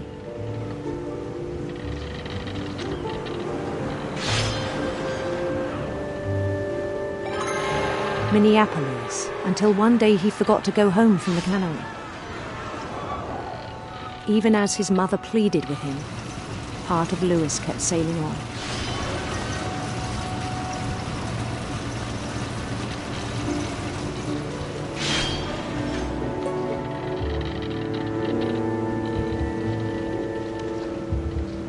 In Lewisburg, he heard rumors of a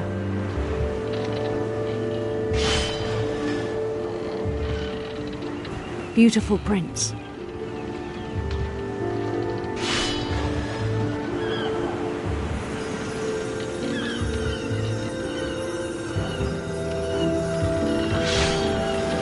The prince was on his own quest for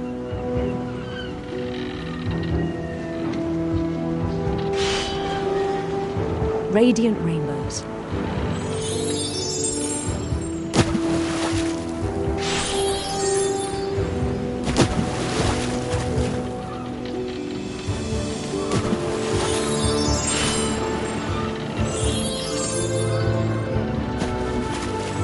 He followed the sound of his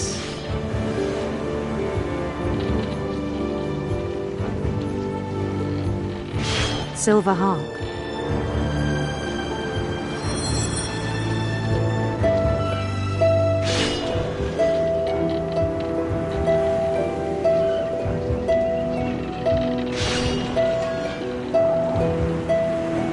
His chase led him to a golden palace east of the sun and west of the moon.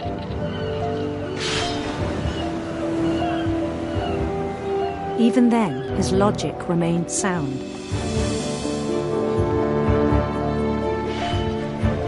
He knew the world was all in his imagination.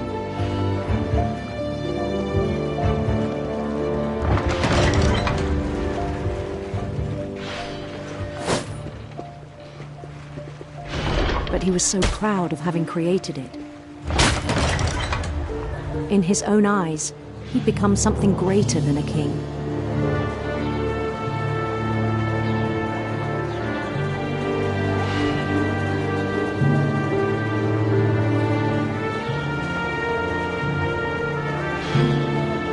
For someone who'd never known success in the real world, I think it was overwhelming. And then it struck him that the real Lewis was not the one chopping salmon, but the one climbing the steps of a golden palace.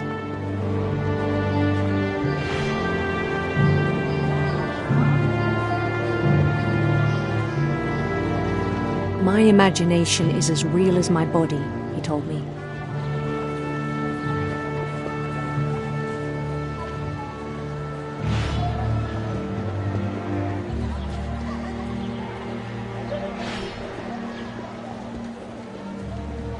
It was hard to argue with him.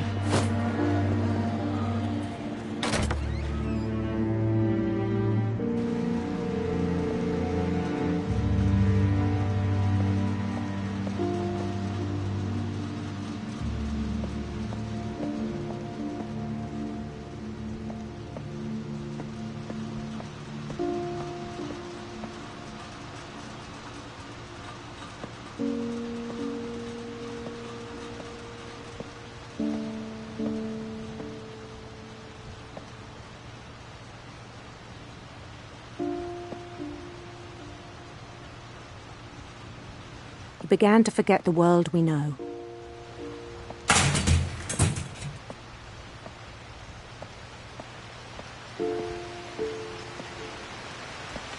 I think it pained him to remember Lewis, the cannery worker.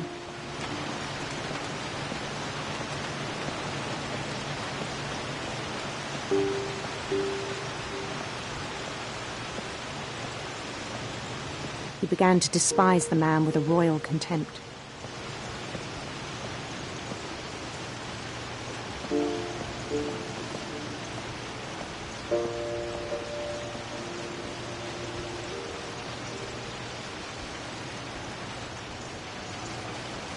I still thought I could save him.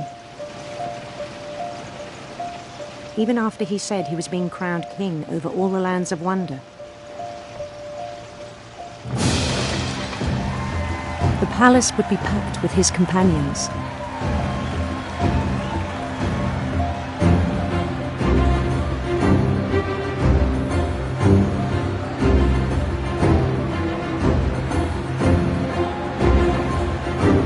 Including the wise Calico who'd insisted on advising him.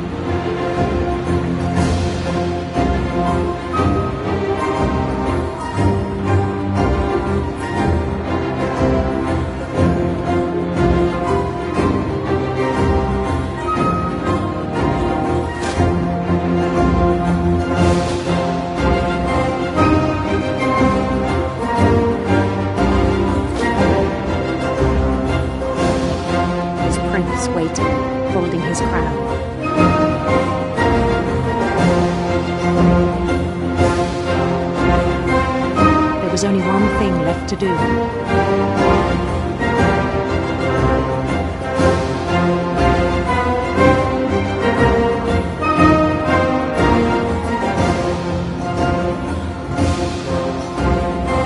Bend down his head.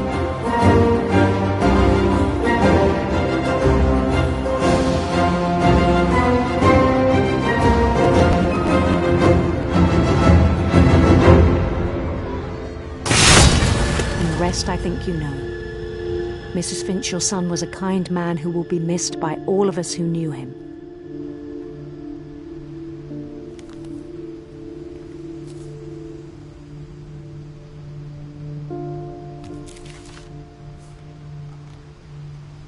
My brother was really cool.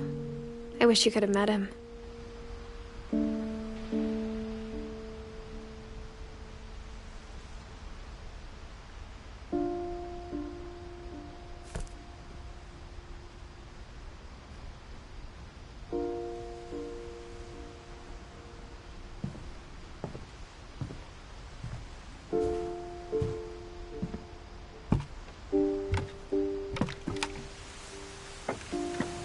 On the way back from Lewis's funeral, my mom told me to start packing. She waited until the day before we left to tell Edie. I'm not sure if she wanted to make it easier or harder.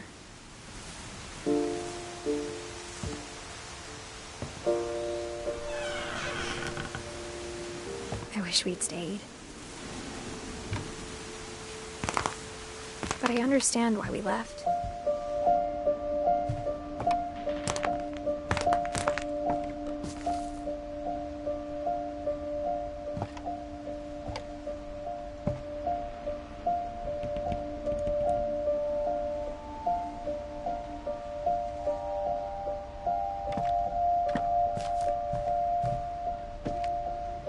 My mom ended up leaving everything behind.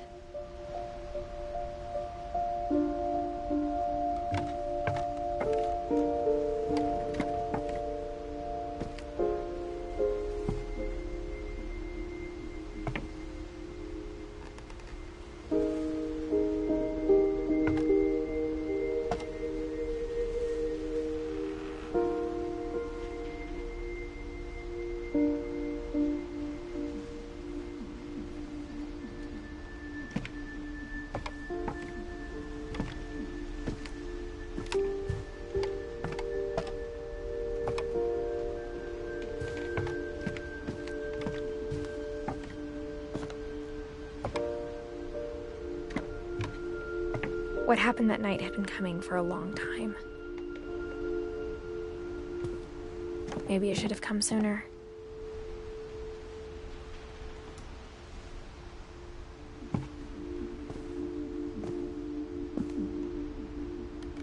But it had to end one way or another. All that's left now is to tell you about that last night.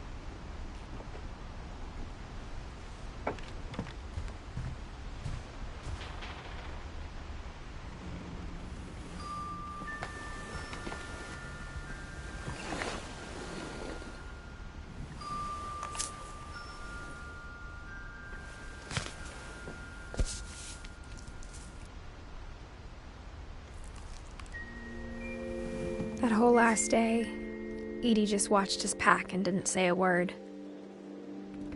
Until supper, when she raised her glass and said, "To our final night together, and all our final nights apart." Grandma, you know what I said about alcohol. Some of your medications are very Edith, specific. I left a present for you in the hallway. Why don't you go open it? The grown-ups have to argue now. I'm sorry, you're right. We're all leaving tomorrow. Let's just enjoy our last... I'm not leaving. Edith, you're excused.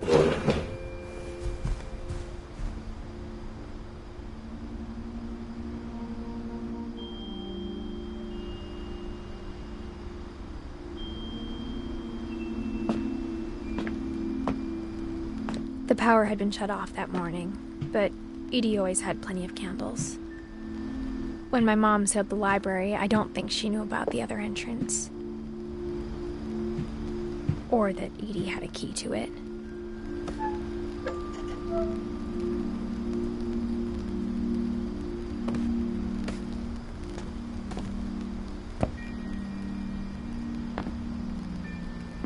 That thing you're afraid of isn't going to end when you leave the house. Edith has a right to know these stories. My children are dead because of your stories. I think it's best if Edith and I leave tonight.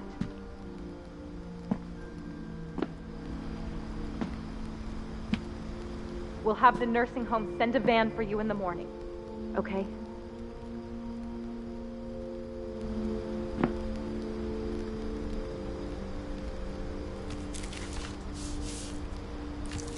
Dear Edith, there's so many stories I wish I could tell you, but there's only time for one.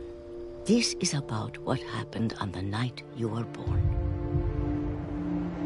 That night, the tide went way, way out. It was the first and last time I ever saw the old house aground. There'd been an earthquake out in the middle of the ocean. They called it the lowest tide in 1,000 years. God, it smelled awful. You know, I've seen that house every day of my life.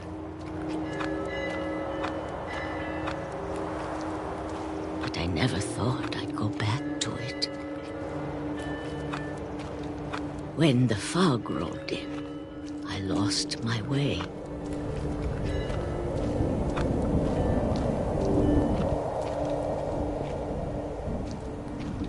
I got turned around.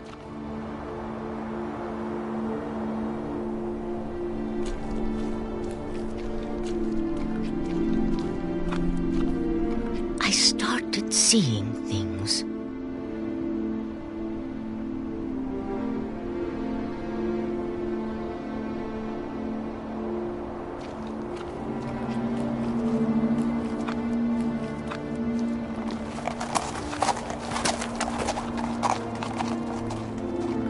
Things I'd forgotten had ever existed.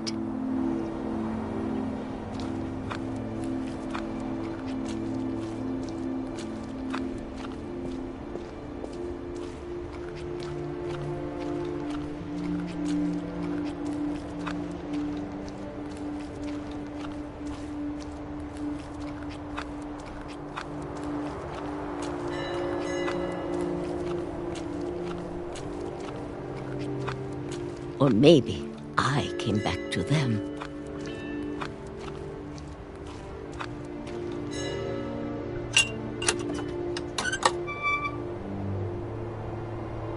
Things I can't explain, but that I need you to try and... Edith, what are you doing in here? It's mine. Edith! Mom, you're gonna rip it! Let go! I kicked and screamed, but Mom dragged me to the car.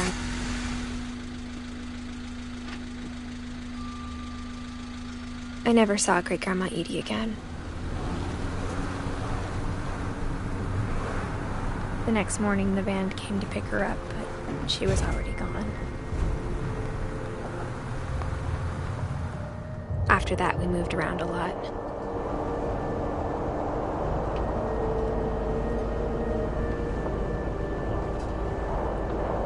We both tried to make the best of it.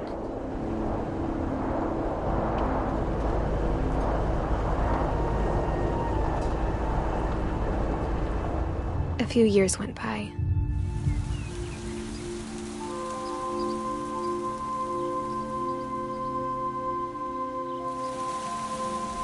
My mom didn't like to talk about it. but she started getting sick a lot. The rest happened pretty quickly.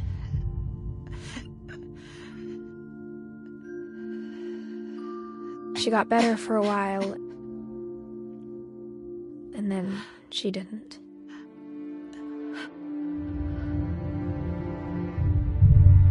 And then I was alone.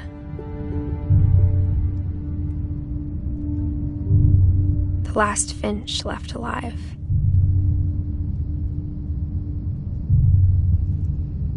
Until I found out about you. I'm still not sure what to tell you about all this. If we lived forever, maybe we'd have time to understand things. But as it is, I think the best we can do is try to open our eyes. And appreciate how strange and brief all of this is.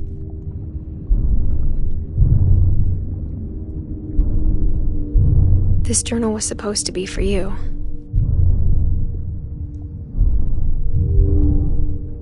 But now I hope you'll never see it. I just want to meet you and tell you all these stories myself. But I guess if you're reading this now,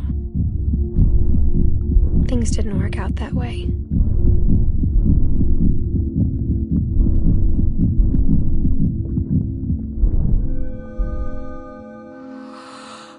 This is where your story begins.